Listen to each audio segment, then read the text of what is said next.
हिजोबाट सुरु भएको स्थानीय तह निर्वाचन विशेष बहसमा छौँ हामी। यतिखेर सबैको ध्यान छ स्थानीय तहको निर्वाचनतिर र देशभरि निर्वाचनको माहौल बनिरहेको छ।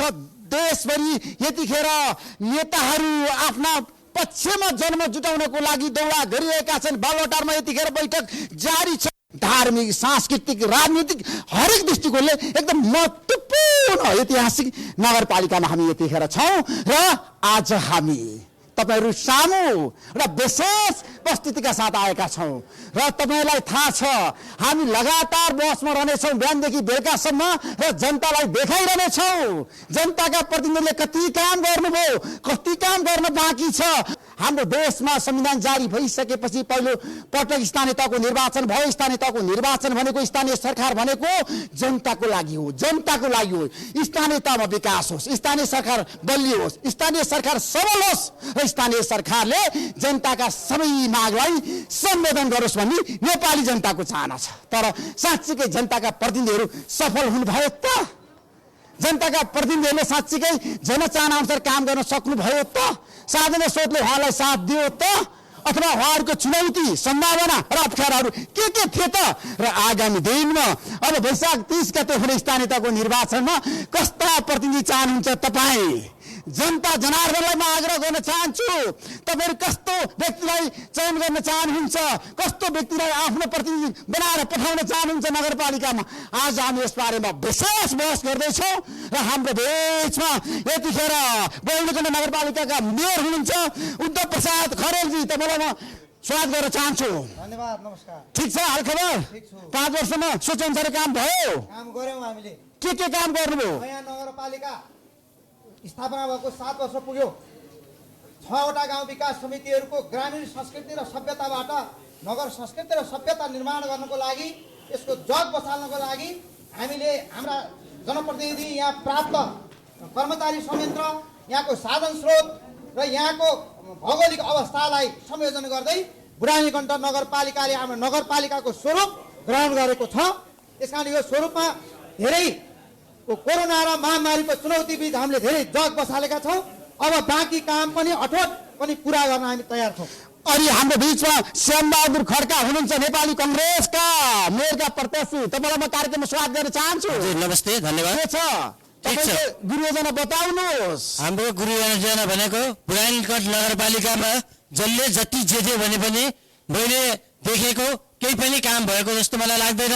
जति हुनुपर्ने हो त्यो केही पनि भएको छैन, जे हुनुपर्ने हो त्यो भएकै छैन। खालि बुढानीकण्ठ नगरपालिकामा खालि एउटा देखाउने काम मात्र भएको छ। वास्तविक जनताले चाहेको, जनताको चाहना अनुरूप कुनै पनि कार्य गर्न सकिरहेको छैन। मलाई कस्तो लाग्छ भने यो बुढानीकण्ठ नगरपालिकालाई समृद्ध नगरपालिका बनाउनको लागि नेपाली कांग्रेसको आवश्यकता छ। देशको प्रधानमन्त्रीले पनि यही नगरपालिकाबाट प्रतिनिधित्व गर्नुहुन्छ नि त, किन विकास हुन सकेन त? शेरबहादुरले पहल गर्नु पर्दैन? हाम्रो सुतेर बस्नु भएको थियो छैन, हामी उठिरहेका छौँ। हामीले बारम्बार आउन ठडाइरहेका छौँ। बुढानीकण्ठ नगरपालिकामा यो कार्य ठिक भएन, यहाँ चाहिँ हेरिरहनु भएको छ, यहाँ भ्रष्टाचार भइरहेको छ, यहाँ भ्रष्टाचारीहरूलाई समातिरहेको छ। यहाँ चाहिँ बुढानीकण्ठ नगरपालिकामा भएका अनैतिक कार्यहरूको पर्दाफास गरिरहेको छ।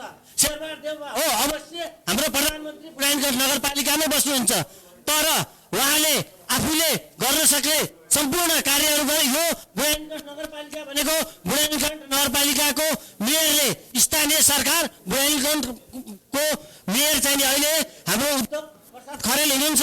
उहाँ नेकपा एमालेबाट हुन्छ।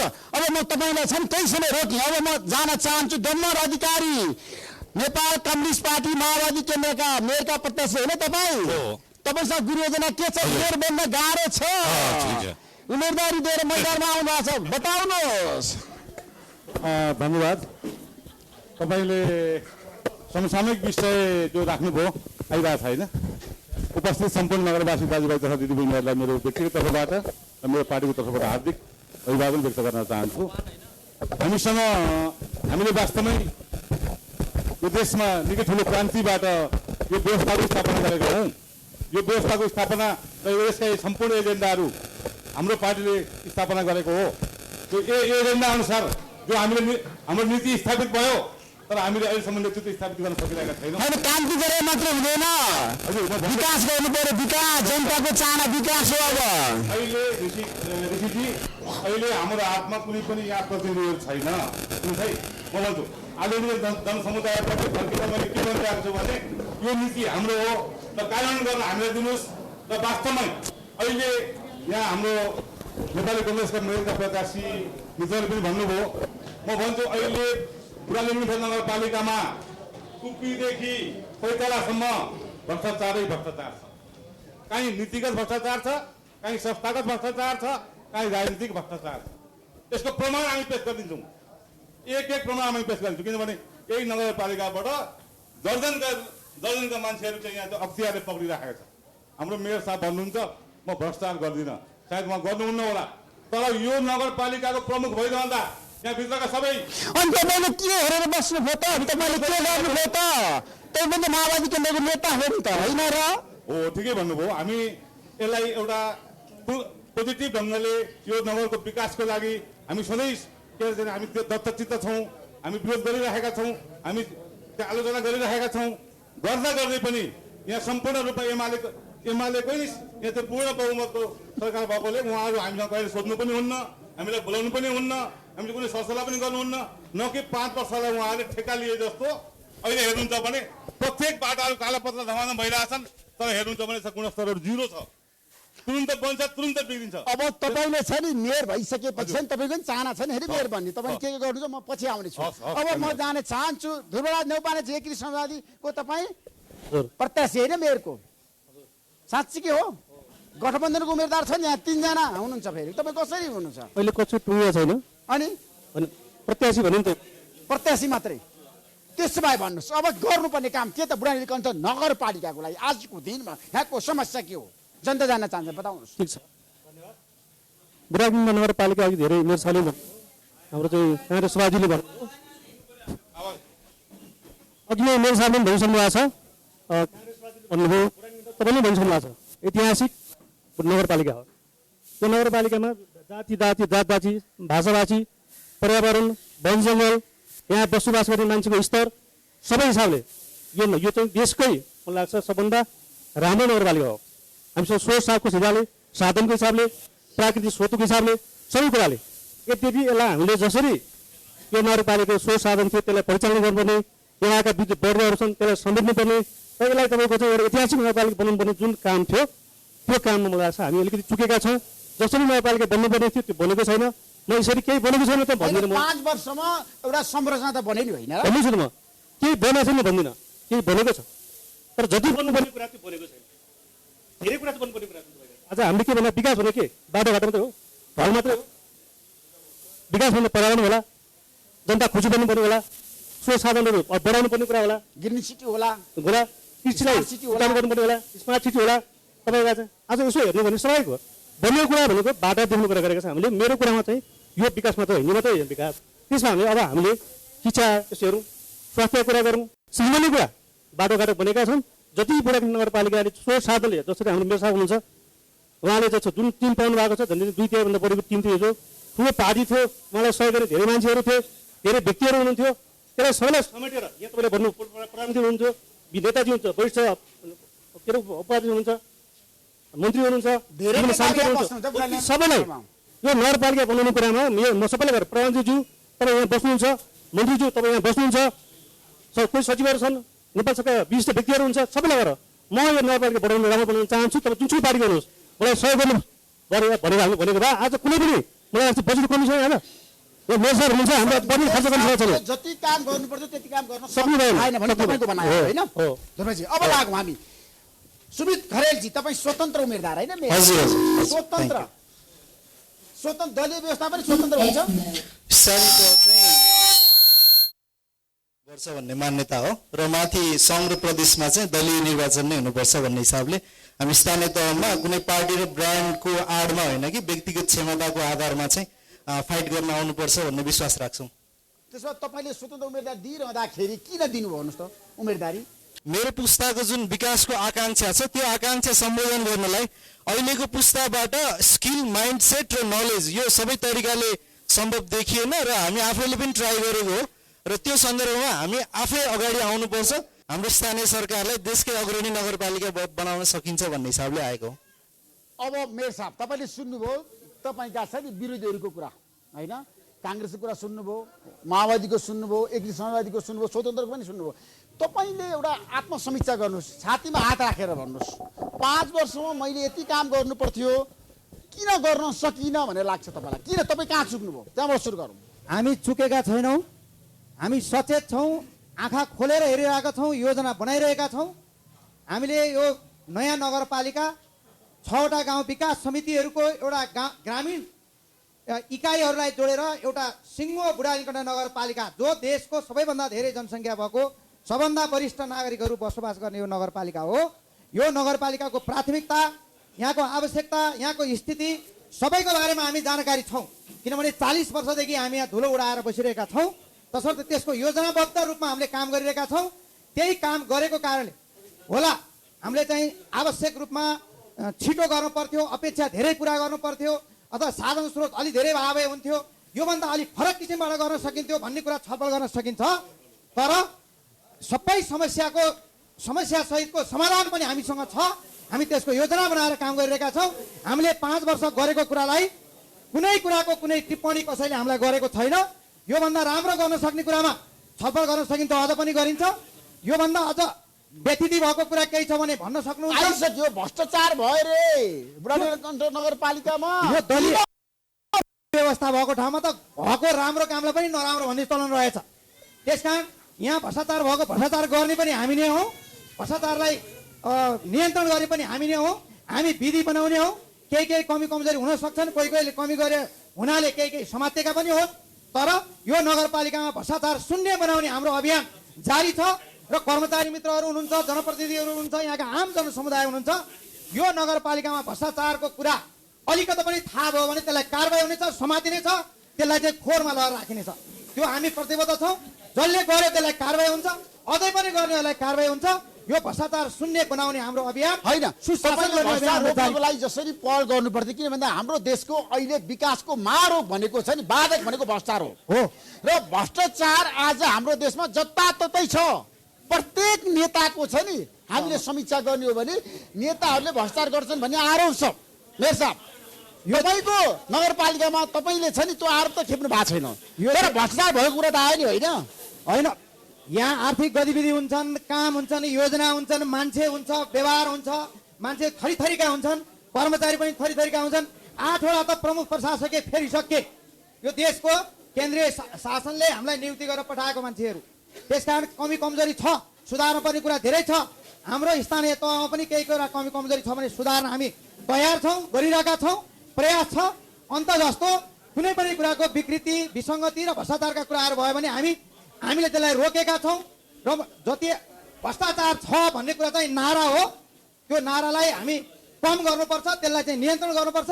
जति भन्नुभएको छ, नारा लाउनु भएको छ, त्यो कुरा चाहिँ सत्य हो। यो नगरपालिकाको समस्या के त आज? त्यसपछि म जनतासँग जान चाहन्छु है। समस्या के भन्नु? समस्या के हो? यो नगरपालिकामा सबैभन्दा ठुलो यो नयाँ नगरपालिका हो। यहाँ धेरै अपेक्षाहरू छन् जनताको, त्यो एकैचोटि पुरा गर्न सकिँदैन। नेताहरूले चाहिँ धेरै कुराहरू एकैचोटि गर्ने सपना देखाएका छन्। हामीले त्यो देशभरिका मान्छेहरूले 753 स्थानीय तहमा धेरै सपना देखाएका छन्। हामीले पनि केही कुरा भन्यौँ। त्यो कुरा गर्ने काममा एउटा संयन्त्र छ, कर्मचारी संयन्त्र नयाँ छ, त्यो एकदमै व्यवस्थित दक्ष छैन, त्यसलाई बनाउनु पर्छ।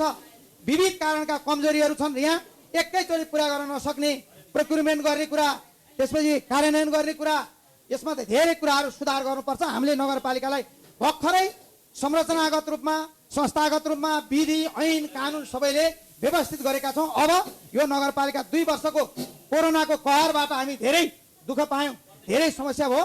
अब हाम्रो चाहिँ विधि व्यवस्था भएको छ। अब यो नगरपालिका चाहिँ विकासमा दौड्न चाहन्छ। त्यसो भए शेरबहादुर खड्काजी, मलाई बताउनुहोस्, अहिलेको अवस्थामा उहाँले भन्नुभयो विकासमा हामी अब दौडन चाहन्छौँ, होइन? साँच्चीकै तपाईँको भूमिका के रहन्छ? किनभने तपाईँ आज नेपाली कङ्ग्रेसको नेताको रूपमा यहाँ हुनुहुन्छ, क्षेत्रीय सभापति हुनुहुन्छ र मेयरको प्रत्याशी पनि हुनुहुन्छ। बताउनुहोस्, अहिलेको अवस्थामा मेयर साहबले भन्नुभयो कि म अब विकासलाई तीव्र गतिमा रेल कुदा जस्तो गरी कुद्न चाहन्छु भनेर भन्नुभएको, त्यो कति सम्भव छ? यहाँको विकासको छ नि आजको आवश्यकता के हो? आवश्यकता के हो भन्नुहुन्छ भने आजको आवश्यकता अनुसार बुढानीकण्ठ नगरपालिकाले कुनै पनि कार्यहरू गरेको देखिएन, कार्यहरू गरेको भेटिएन। अब यो एउटा चुनावी नारा मात्रै हो। किन भन्नुहुन्छ भने हामी यहाँ हाम्रा जनताहरूले पनि भन्नुहुन्छ चुनाव आएपछि हामी म रेल कुदाउँछु, पानी जहाज कुदाउँछु, घर घरमा ग्यास जोड्छौँ भन्छौँ, तर कहिले पनि यो काम गरिएको देखिएको छैन।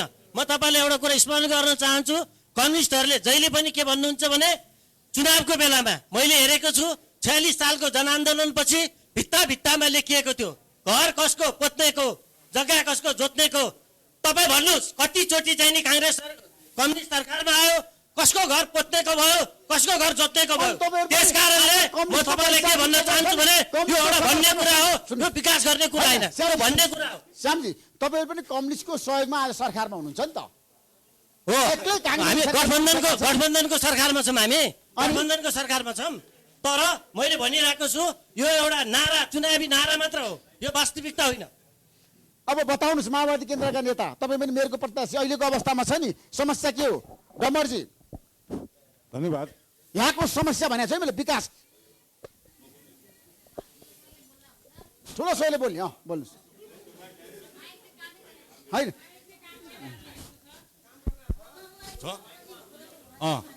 धन्यवाद ऋषिजी। मलाई जुन महत्त्वपूर्ण प्रश्न सोध्नु भएको छ, माओवादी केन्द्रले भोलि मेयरमा जितेको खण्डमा, आम जनसमुदायले विश्वास गरेको खण्डमा म बुदागत रूपमा धेरै लामो र आकर्षित ढङ्गले होइन, म बुदागत रूपमा म केही राख्न चाहन्छु। सबभन्दा पहिला यहाँ भइरहेका नीतिगत र संस्थागत भ्रष्टाचारहरूको स्टिङ अपरेसन गर्नेछु र यहाँको सम्पूर्ण कर्मचारीहरूलाई टार्गेट लक्ष्य दिएर जनताका सेवामा दत्तचित्त बनाउने र यो नगरपालिका वास्तवमा जनताको हो। यहाँ आएपछि जनताले 1 रुपियाँ तिर्नु पर्दैन, यहाँ आएपछि कुनै भ्रष्टाचारमा मुसिनु पर्दैन। म यसको उदाहरण दिन्छु, मलाई 2 मिनट समय दिनुहोस्, म भन्छु।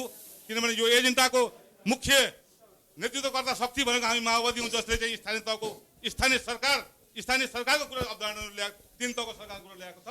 यसमा अहिले म भन्छु पहिलो भ्रष्टाचारको अन्त्य गर्नेछु। 1 मिनट। दोस्रो, यहाँ जो अहिले निर्माण सम्पन्नको नाममा यहाँ दैनिक भ्रष्टाचारहरू भइरहेका छन्, त्यसलाई म अन्त्य गर्ने। जसको संस्थागत यहाँ हिजो गाउँ पञ्चायत हुँदादेखि बनेका घरहरू छन्, ती घरहरू आज यहाँ निर्माण सम्पन्न भएका छैन, जनता दुःख पाइरहेछन्, तर घुस खाएर यहाँ पास भइरहेको छ। म यसको प्रमाण दिन चाहन्छु। दोस्रो। तेस्रो, उपभोक्ता समितिका नाममा गएका बजेटहरू त्यसको सही मूल्याङ्कन नभइकन राजनीतिक आस्थाको आधारमा विभिन्न तह र तबकामा बजेटहरू गएका छन्, जो दुरुपयोग भएको छ, जो खुद्रे टाकुरे काममा गएको छ। यो क्षेत्रको समग्र शैक्षिक विकासको लागि मैले भनेको छु, यहाँ इन्जिनियरिङ कलेज, यहाँ नर्सिङ कलेज, यहाँ शिक्षामा उहाँ मेयर साहबले भन्नु मैले धेरै गरेँ, यहाँ बाटाघाटा पनि बनाएँ। यी बाटाघाटा पहिलेदेखि बन्दै आएका हुन्। शिक्षामा के गर्नुभयो, स्वास्थ्यमा के गर्नुभयो, कतिजना डाक्टर बनाउनु 5 वर्षमा यो क्षेत्रमा, कतिजना इन्जिनियर बनाउनु भयो, कतिजना वकिल बनाउनु भयो, यो तथ्य ल्याउनुहोस्। र विकासको कुरा, यो बाटा बन्दा विकास हुँदैन। यहाँका जनताले भोलि रोजगारी पाउने कुरा, हामीले यो क्षेत्रमा टेक्निकल एजुकेसनहरू स्थापना गर्न सक्यौँ भने भोलि यहाँका हाम्रा बालबालिकाहरू भाइ बहिनीहरूले चाहिँ यहाँ राम्रो शिक्षा लिएर टेक्निकल शिक्षा लिएर जहीँ गएर पनि जागिर खान सक्ने र योग्य नागरिक बनाउन सक्ने एउटा वातावरण बनाउने छु। र समग्रमा मैले भोट जित्दै गर्दा पनि सबै तहका मेरो विपक्षी जनसमुदायलाई पनि, मलाई मतदानलाई पनि म समान दृष्टिकोणले राज्य कानुन अनुसार। डमरजी मेरो प्रश्न कहाँनिर भन्दाखेरि तपाईँले भन्नुभयो मैले मेयर बनिसकेपछि, तपाईँ मेयरको उम्मेदवार भन्ने ग्यारेन्टी छैन, किनभने तपाईँहरू गठबन्धनमा हुनुहुन्छ। मेयरको ग्यारेन्टी छ, म त माओवादी केन्द्रबाट म त ग्यारेन्टी भइसक्यो। मेरो त विकल्प छैन। माओवादी गठबन्धनमा हुने भयो यहाँ।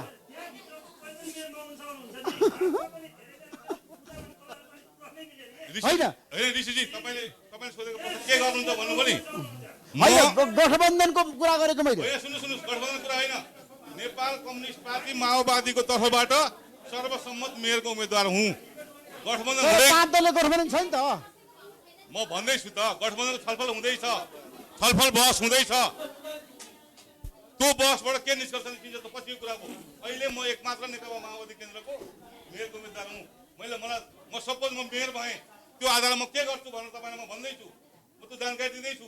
मैले भने समग्रतामा यहाँको बजेटलाई प्रत्येक वडामा समानुपातिक ढङ्गले वितरण गर्ने, न राजनीतिक आस्थाको आधारमा होइन, त्यो विकासलाई मेयरको रूपमा मैले अनुगमन गर्ने र भ्रष्टाचारीहरू ठाउँ ठाउँ पक्रेर गुणस्तरीय स्थायी र उद्देश्यमूलक विकास गर्नको लागि म यति रेडी छु। यदि आम जनताले मलाई विश्वास गर्नुभयो भने म रेडी छु। म इमान्दारीपूर्वक यो ठाउँको यो बजेटलाई सदुपयोग गरेर यहाँ जनतालाई 5 वर्षपछि फेरि माओवादी केन्द्र कहाँ छ भनेर खोज्ने म वातावरण निर्माण गर्छु। Thank you so much Ramanji, thank you so much. अब म हाम्रो ध्रुवराज नेपानेजीलाई दिन चाहन्छु। अहिलेको अवस्थामा चाहिँ एकीकृत समाजवादीले तपाईँलाई अगाडि सारेको छ, प्रत्याशी तपाईँ। त्यसमा भन्नु तपाईँले एजेन्डा के लिएर आउनु भएको छ? ल तपाईँ मेयर किन बन्न चाहनुहुन्छ? पहिलो कुरा त अघि नै मैले भनिसकेँ, यो नगरपालिकाको विशिष्ट अवस्थाको नगरपालिका छ। समस्याको कुरा गरिरहेको यहाँको ठोस साधन छ। समस्या भन्दा नि यसलाई धेरै गर्ने ठाउँ छ भनेको म त कुरा भन्छु, धेरै कुरा भन्दिनँ। यदि हामीले नेतृत्व गर्न अवसर पायौँ भने सर्वप्रथम हामी सबैलाई सँगै लिएर चाहन्छौँ। हामी सबैलाई सँगै लान चाहन्छौँ। यहाँ कोही पार्टी विपक्षी प्रतिपक्षी हुने छैन। हामी सबैले स्थानीय सरकार भनेर सबैलाई यहाँ सुमित खरेल सहित सबैलाई सँगै लान चाहन्छौँ। दोस्रो कुरा भनेको यहाँ हामीले गर्नु भने शिक्षा हो। नेपालमा सबभन्दा समस्या भनेको शिक्षा हो। शिक्षालाई सुधार गर्न चाहन्छौँ। त्यसै गरी जनताको आवश्यक समस्या स्वास्थ्य हो। हामीले समाजको उन्मुख कुरा गरेका छौँ। शिक्षा, स्वास्थ्य, खानेपानी, कृषि, पर्यटनको यहाँ प्रचुर सम्भावना छ। तपाईँको चाहिँ यहाँ वातावरण, पर्यावरणहरू प्रचुर सम्भावना छ। त्यो सम्भावनालाई हेरेर हामीले एउटा बुढानी नगरपालिका स्तरीय नगर योजना आयोग बनाउँछौँ। नगर योजना आयोग मार्फत शिक्षामा के गर्ने, स्वास्थ्यमा के गर्ने, रोजगारीको सिर्जना कसरी गर्ने, कृषिलाई आधुनिक बनाउनु हाम्रो के कोसिस के रहन्छ भन्ने कुरा अघि भने नेपाल सरकारका विशिष्ट व्यक्तिहरू बस्नुहुन्छ। पूर्व प्रधानमन्त्री बस्नुहुन्छ, मन्त्रीबाट बस्नुहुन्छ, विशिष्ट व्यक्तिहरू बस्नुहुन्छ। उहाँसँग सल्लाह गर्छौँ। हामी एउटा नगर स्तरीय योजना आयोग बनाउँछौँ। त्यो आयोग मार्फत विज्ञ मान्छे राखेर, विज्ञ सदस्य राखेर उहाँको क्षमताअनुसार उहाँलाई विभिन्न काम हुन्छ। त्यस हुनाले मलाई लाग्छ यो नगरपालिकामा धेरै गर्ने सम्भावना छ। त्यो सम्भावनालाई यो आजभन्दा हामी फेरि पनि भन्छु सबै राजनीतिक पार्टीहरूसँग लगेर यी सबै काम गर्न हामी चाहन्छौँ। Thank you so much Dhruvji. अब सुमितजी ठ्याक्कै अब संक्षिप्तमा तपाईँ आफ्नो कुरा राख्नु, त्यसपछि हामी जनतासँग जान चाहन्छौँ। मेरो प्रश्न तपाईँलाई अहिलेको अवस्थामा अब स्वतन्त्र व्यक्ति मेयर बन्न सक्ने आधार छ हाम्रो देशमा? धेरै छ, धेरै छ। स्वतन्त्र व्यक्तिलाई जनताले मतदान गर्छन् नि, किन नगर्नु? बुढाइलो कण्ठवासीहरूले तपाईँलाई छ नि किन मतदान गर्ने त? पहिलो कुरा त जुन अघि समस्याको कुरा भन्नुभयो, बाँकी सबै उम्मेदवार अथवा मेयर साहबहरू उडिरहनु भएको छ क्या। जस्तो उडिरहनु भएको छ कि हामी सुरुमा आउँदाखेरि यो गर्छौँ त्यो गर्छौँ भनिरहनु भएको छ। सबभन्दा पहिला चाहिँ समस्या कहाँ हो भने हाम्रो संस्थागत विकासमा हो नि त। जनप्रतिनिधिको क्षमता कहाँ छ, कर्मचारीको क्षमता कहाँ छ, त्यो पहिला बुझेर त्यसले हामीले सोचेको सपना प्राप्त गर्न सक्छ कि सक्दैन भन्ने मूल्याङ्कन त पहिला गर्नु पर्यो नि त, होइन? तपाईँ आज किन नक्सा पासमा अनियमितता छ भन्नुहुन्छ? त्यो किन कानुन ठिक नभएर हो कि होइन? कर्मचारीलाई सोल्युसन गर्न दिएर हुन्छ? त्यो त नीति बनाउँछु भन्ने राजनीतिले गर्नु पर्यो नि त, होइन? आजको दिनमा चाहिँ तपाईँसँग कतिवटा तथ्याङ्क छ? छैन नि त। तपाईँले गरिरहनु भएको छ, हेल्थ पोस्टमा बिल्डिङ बनाउनु भएको छ, तर तपाईँलाई यो थाहा छैन कि आज औसतमा दैनिक 10 जना मात्र सेवा दिइरहनु भएको छ। ब्याङ्गन नगरपालिकाको अवस्था त्यो हो नि त, होइन? शिक्षामा बिल्डिङ बन्यो, सबै बन्यो, ठिक छ। तर आज एउटा सर्वेले के देखायो भने 2 देखि 4 कक्षाको विद्यार्थीलाई सरकारी स्कुलको 80% राम्रोसँग सेन्टेन्स लेख्न सकेका छैनन्, होइन? सो त्यो सबै चिजलाई ठिक गर्नको लागि संस्थागत विकास हुनुपर्छ। त्यो कसरी गर्छौँ भने तथ्याङ्कमा आधारित शासन बनाउँछौँ। पहिला फाइल बोकेर कुद्ने सिस्टमलाई अन्त्य गर्नुपर्छ। तपाईँले के गर्नुभयो त? हजुर, पर्यटकहरूको लागि, विदेशी पाहुनाको लागि के गर्नुभयो त? त्यही त यहाँ समस्या के छ भने इन्जिनियरिङको संस्थागत क्षमता हेर्नुहुन्छ भने तपाईँ पेटी बनाउनु पर्छ अथवा बाटो कस्तो बनाउने भन्ने डिजाइन गर्न सक्ने क्षमता भएको तपाईँसँग संस्थागत तपाईँका प्राविधिकहरू हुन्छन् भने तपाईँले कसरी गर्नुहुन्छ? त्यसकारण मैले पहिलो भनेकै संस्थागत विकास गर्नुपर्छ। त्यो चाहिँ तथ्याङ्कमा आधारित, नीति अनुसन्धानमा आधारित हुनुपर्छ भने। अब म जनतातिर जान चाहन्छु। जनता के भन्छन् त? अब हामी माइक दिन चाहन्छौँ जनतालाई। साथीहरू, पुण्यजी, दीपकजी,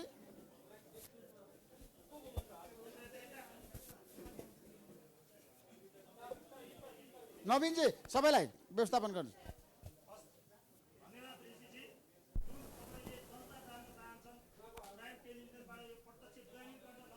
को विषय गर्नु म मेरो आफ्नो परिचय दिन्छु।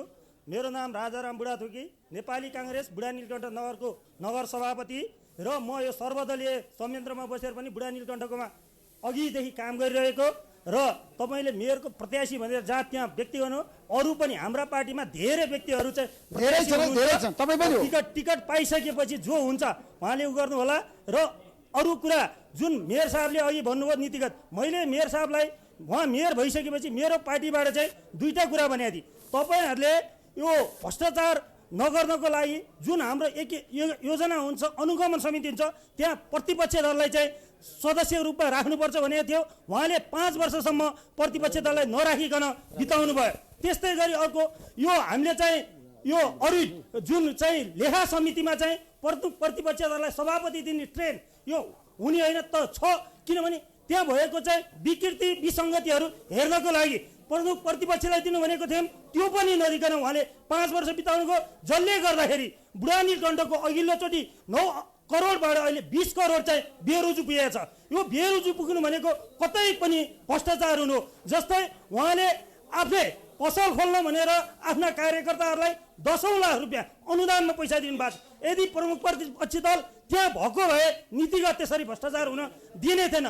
त्यस्तै गरी अर्को म तपाईँलाई भन्छु, यदि प्रमुख प्रतिपक्षी योजनामा त्यहाँ हुने भए जुन कामहरू गुणस्तरीय कामहरू त्यो योजनामा जाँदाखेरि प्रमुख प्रतिपक्षी दलले पनि जिम्मा लिन्छ। अहिले जति बुढा नीलकण्ठमा भएका काम छ प्रमुख सत्ता पक्ष मात्रै त्यसको एकीकृत त्यो समितिमा हेर्न जाने, अनुगमन उहाँहरूले मात्रै गर्ने भएर कति गुणस्तरीय हिँड्नु भएको छ। एउटा बाटो 5 वर्षमा 4 पटकसम्म बनिएको छ। 1 वर्ष बन्ने, अर्को वर्ष भत्किने, फेरि बन्ने गरेर त्यस्ता सयौं उदाहरणहरू हामीसँग छन्। त्यस कारणले गर्दाखेरि बुढा नीलकण्ठ वास्तवमै नीतिगत रूपमा भ्रष्टाचार भएको छ। कानुनी रूपमा बाहिरी देख्दा भन्दा पनि नीतिगत रूपमा भ्रष्टाचार भएको छ, एकदम भएको छ।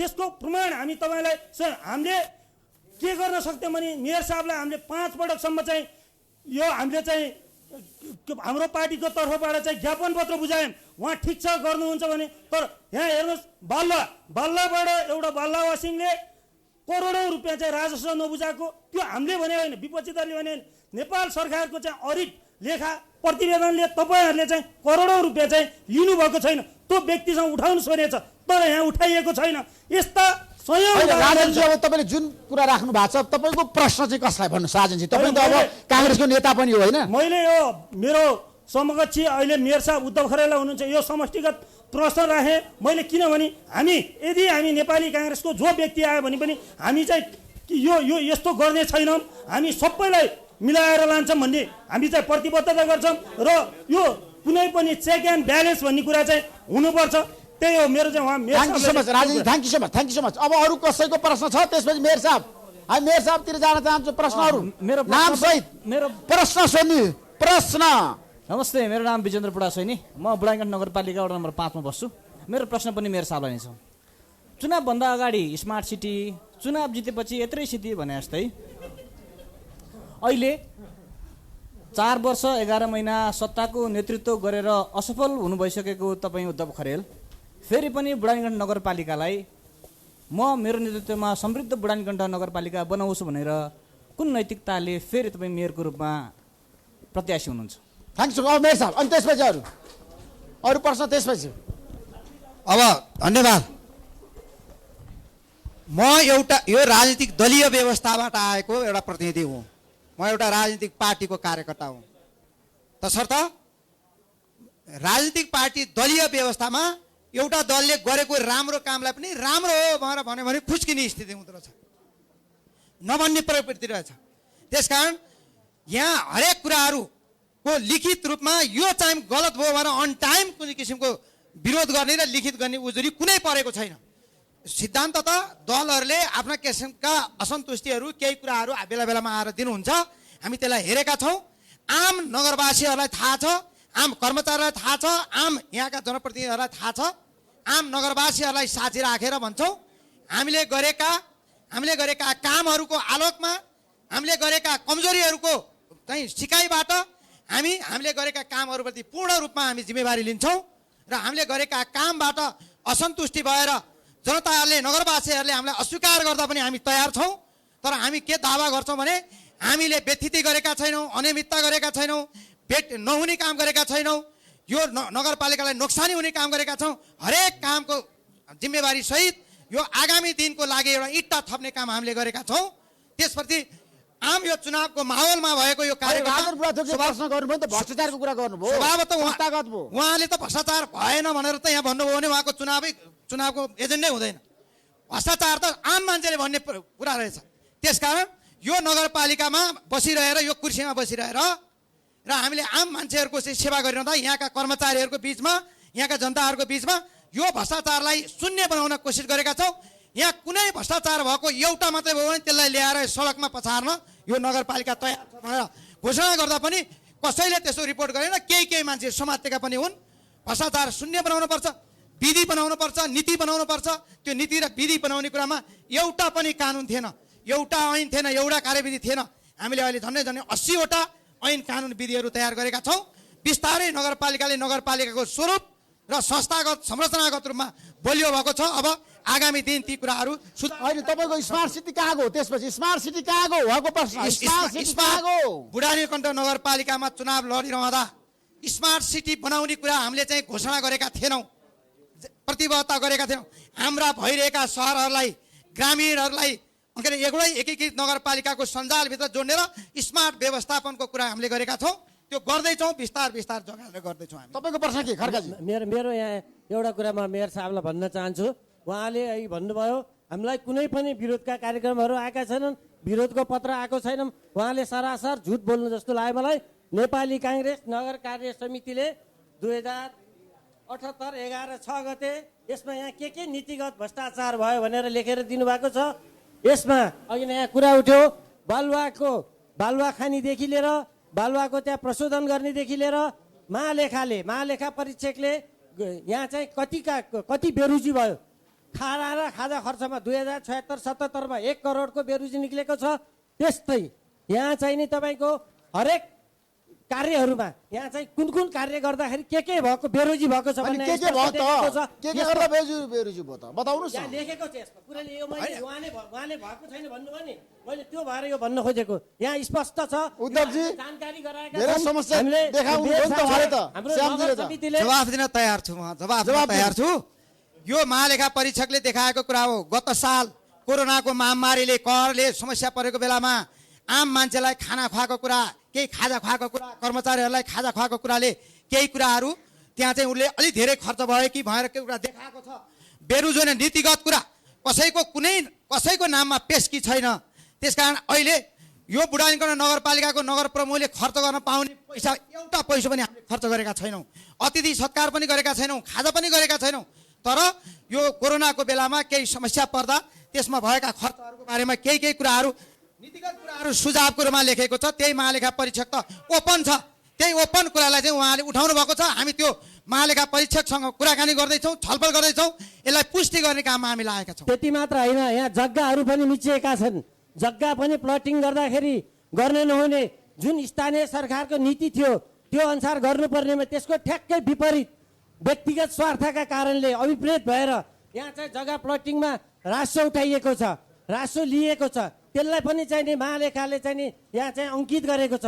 यो गलत भयो भनेर जस्तै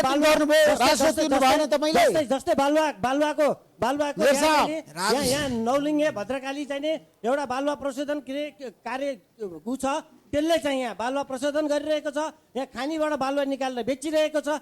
त्यसमा पनि लिनुपर्ने कर लिएको छैन भनेर यहाँ चाहिँ नि बेरुजी यहाँ चाहिँ अंकित गरेको छ। यति लाख हाम्रो चाहिँ नि नगर समितिले 1 करोड रुपियाँ उठाउनु पर्ने ठाउँमा यहाँ 3-4 लाख रुपियाँ मात्र लिएर उहाँलाई छुट दियो भनेको छ। अर्को कुरा के छ भने यहाँ कुरा पनि उठ्यो, यहाँ यो चाहिँ मेयर साहबले खर्च गर्न पाउने पैसाबाट हरेक आफ्ना कार्यकर्ताहरूलाई 10 लाख दियो, 5 लाख दियो, 2 लाख दियो भनेर चाहिँ यहाँ चाहिँ दिएको छ। त्यसको विषयमा पनि हामीले कुरा उठाएका छौँ। त्यसको विषयमा पनि म उहाँलाई मेयर साहबलाई प्रश्न गर्न चाहन्छु। यी सबै कुरा यो अहिले यहाँ छलफल गरेर पनि सकिँदैन। महालेखाले लामो हरेक स्थानीय तहको महालेखाले परीक्षण गर्छ। उसले व्यक्तिगत रूपमा भएका, संस्थागत रूपमा भएका, नीतिगत रूपमा भएका कमजोरीहरू औँल्याउँछ। त्यसलाई अङ्क यो अङ्क चाहिँ अलिकति बेरुजु हो कि यसलाई चाहिँ तपाईँले सम्पुष्टि गर्नुहोस् भनेर भन्ने गर्छ। त्यही कुरालाई लिएर उहाँहरूले प्रश्न उठाउनु भएको छ। त्यो प्रश्न उठाएको प्रति कुनै आपत्ति छैन, धन्यवाद पनि दिन चाहन्छौँ। र हामी यी भएका सबै त्यो बेरुजुहरूलाई रुजु गर्नको लागि महालेखा परीक्षकसँग कुराकानी गरेका छौँ। हामीले गर्दै पनि छौँ। त्यो नीतिगत रूपमा चाहिँ त्यसलाई सम्पुष्टि पनि गर्ने काम भइरहेको छ। बुढानीलकण्ठ नगरपालिकाले काम गर्दाखेरि कर्मचारीहरूले केही नमिलेर केही कमी कमजोरी भएर फाइल नभएर छुटेर भएदेखि बाहेक यहाँ कुनै किसिमको भ्रष्टाचार नभएको कुरा दाबी गर्छु। आम नगरवासीहरूसँग पनि त्यो कुरा दावाका साथ भन्छौँ र जनताको अगाडि जान्छौँ। हामी यही कुरा लिएर जान्छौँ। जनताको अगाडि यही कुरा तपाईँहरूले पनि लिएर जनताको जानु। सामु तपाईँ जानुहोस् तर जनताहरूका प्रश्नहरूको उत्तर चाहिँ राम्रोसँग दिन्छौँ त्यसकारण एउटा खरो रूपमा उत्रिनु पर्छ मेरो साहब। एउटा पनि यी देखाएका केही महालेखाका बेरुजुहरू नीतिगत रूपमा जहिले पनि कन्टिन्यू आउँछन्। हिजोका बेरुजु आज आउँछ, आजको बेरुजु भोलि जान्छ। त्यसकारण त्यसमा व्यक्तिगत रूपमा कसैलाई उत्तरदायी बनाएर कुनै प्रतिनिधिलाई कर्मचारीलाई बनाएको छ भने त्यो जवाफदेही हुनुपर्छ।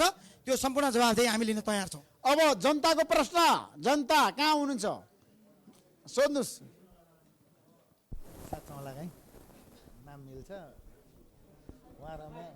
तपाईँको सबैलाई प्रश्न कि मेयर साहबलाई मात्रै प्रश्न? विशेष गरी सबैलाई भन्दा सबैलाई त रहने नै भयो।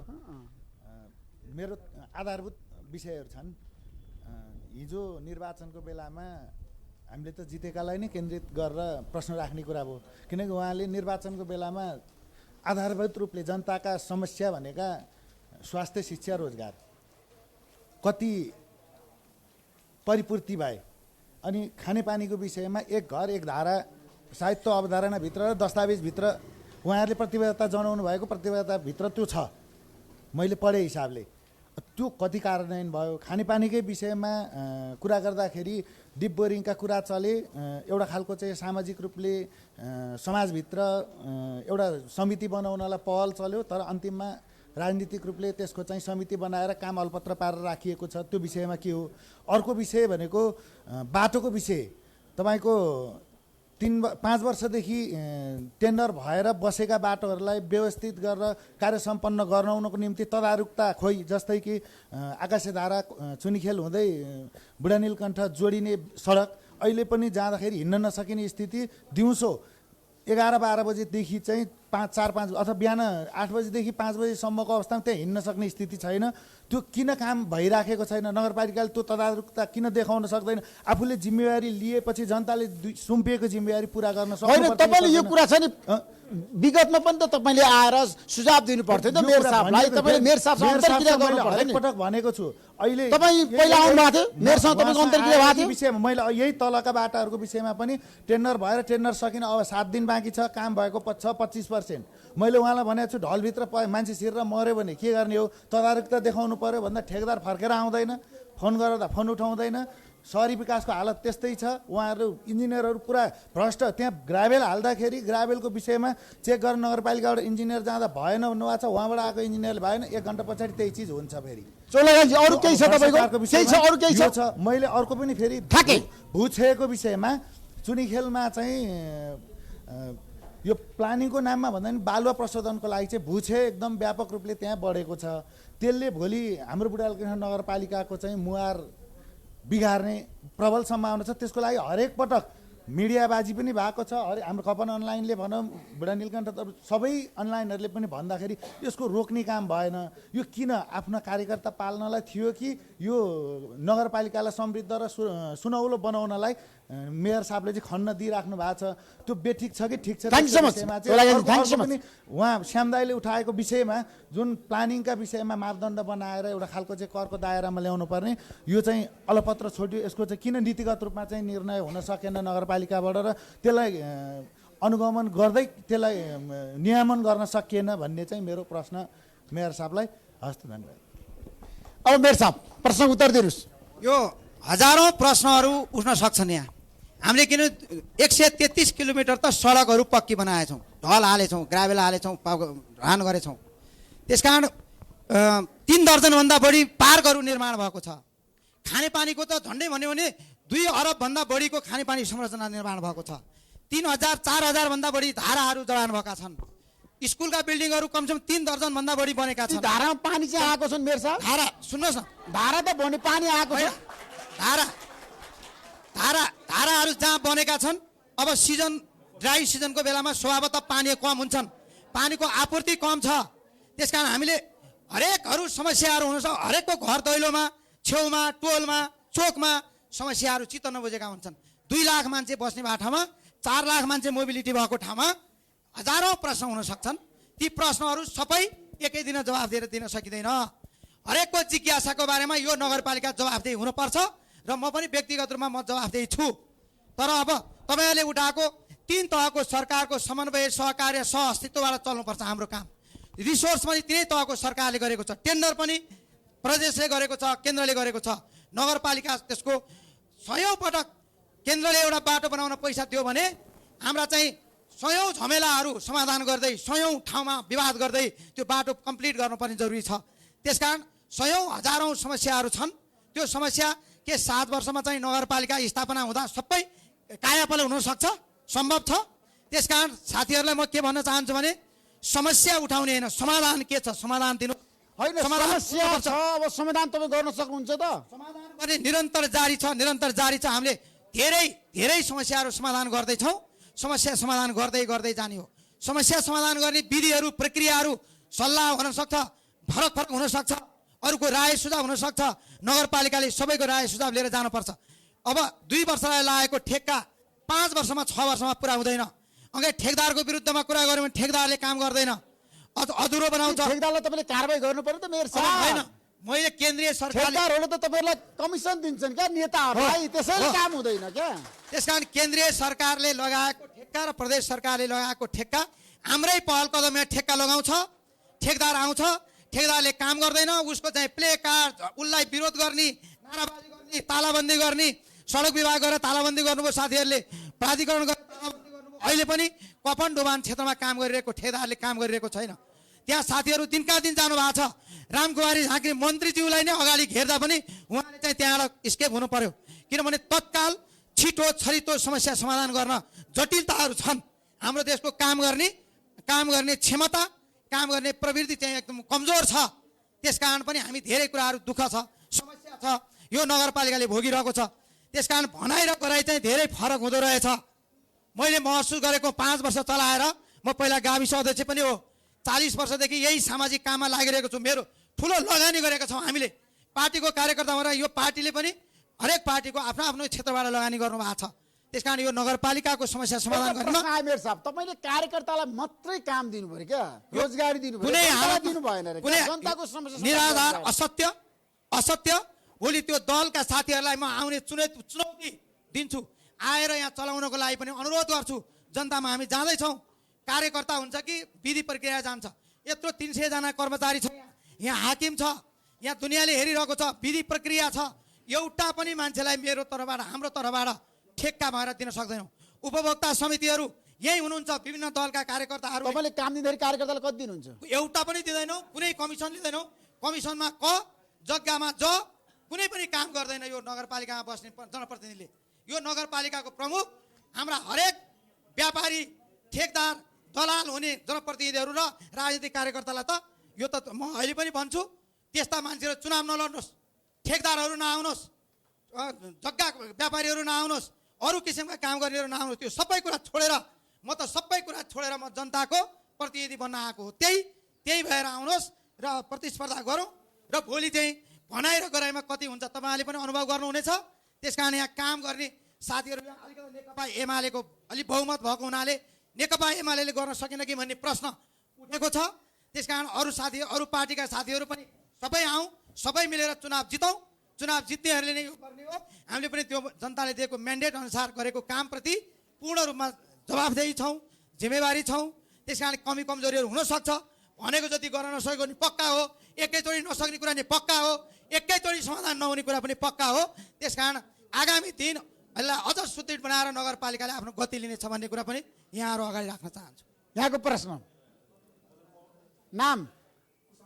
शेर्पा समितिको अध्यक्ष हुँ। हजुर, कुसाङ लामा शेर्पा हुँ। म एउटा बुद्धिस्ट पनि हुँ, त्यो भएको एउटा के भन्छ पुरोहित जस्तो पनि हुँ। र मैले नराम्रो शब्द म कसैसँग गर्नु चाहन्न। यो राम्रो प्रशंसा कुरा पनि प्रशंसा पनि गर्नुपर्छ। राम्रो काम गर्ने प्रशंसा पनि गर्छ है, खुलेर गर्नु। एउटा यो कपन क्षेत्रमा तल चाहिँ म 27 वर्ष भएको यो ठाउँमा बसेको। यो ठाउँमा केही नहुँदाखेरि बसेको मान्छे हो म पनि एउटा। र त्यो डुबान क्षेत्रमा उहाँले राम्रो काम गर्नुपर्छ। डुबान क्षेत्रमा यहाँको अध्यक्षहरू उहाँहरू सबै लागेर चाहिँ त्यो डुबान क्षेत्र राम्रो गरिदिनुपर्छ एउटा कुरो। र हाम्रो त्यो पैउँटारको बाटो हो, पहिला हामी आफैले पैसा उठाएर व्यक्तिगत बनाएको। व्यक्तिगत बनाउँदाखेरि पनि कङ्ग्रेसको पालामा पैसा लिएर लाने चाहिँ उहाँ हो हाम्रो।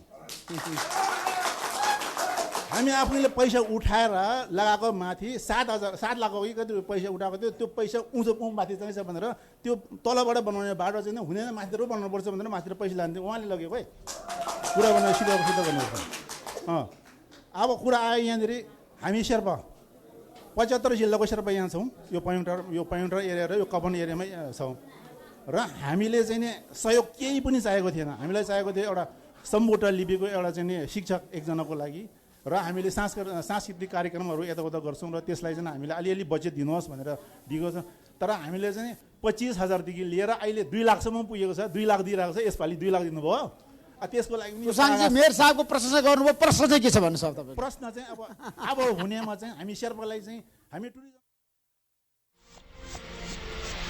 प्राइम लाइभ प्राइम समाचारको साथमा मेरो देश मेरो जगदम्बा सिमेन्ट भूगर्भ सिमेन्ट तपाईहरु स्पष्ट हुनुभयो होला नि पारिवारिक बीमा अजोड इन्स्योरेन्स हरेक कदमको सहयात्री एलआईसी नेपाल जीवन रहँदा पनि जीवन पश्चात पनि प्रभु bank a reason for your success म पनि आजै नेपाल टेलिकमको एन्टी फाइबर सेवा लिन्छु नेपाल टेलिकम राष्ट्रको सञ्चार हेमिस्टार नेपालको नम्बर 1 CE प्रमाणित ब्रान्ड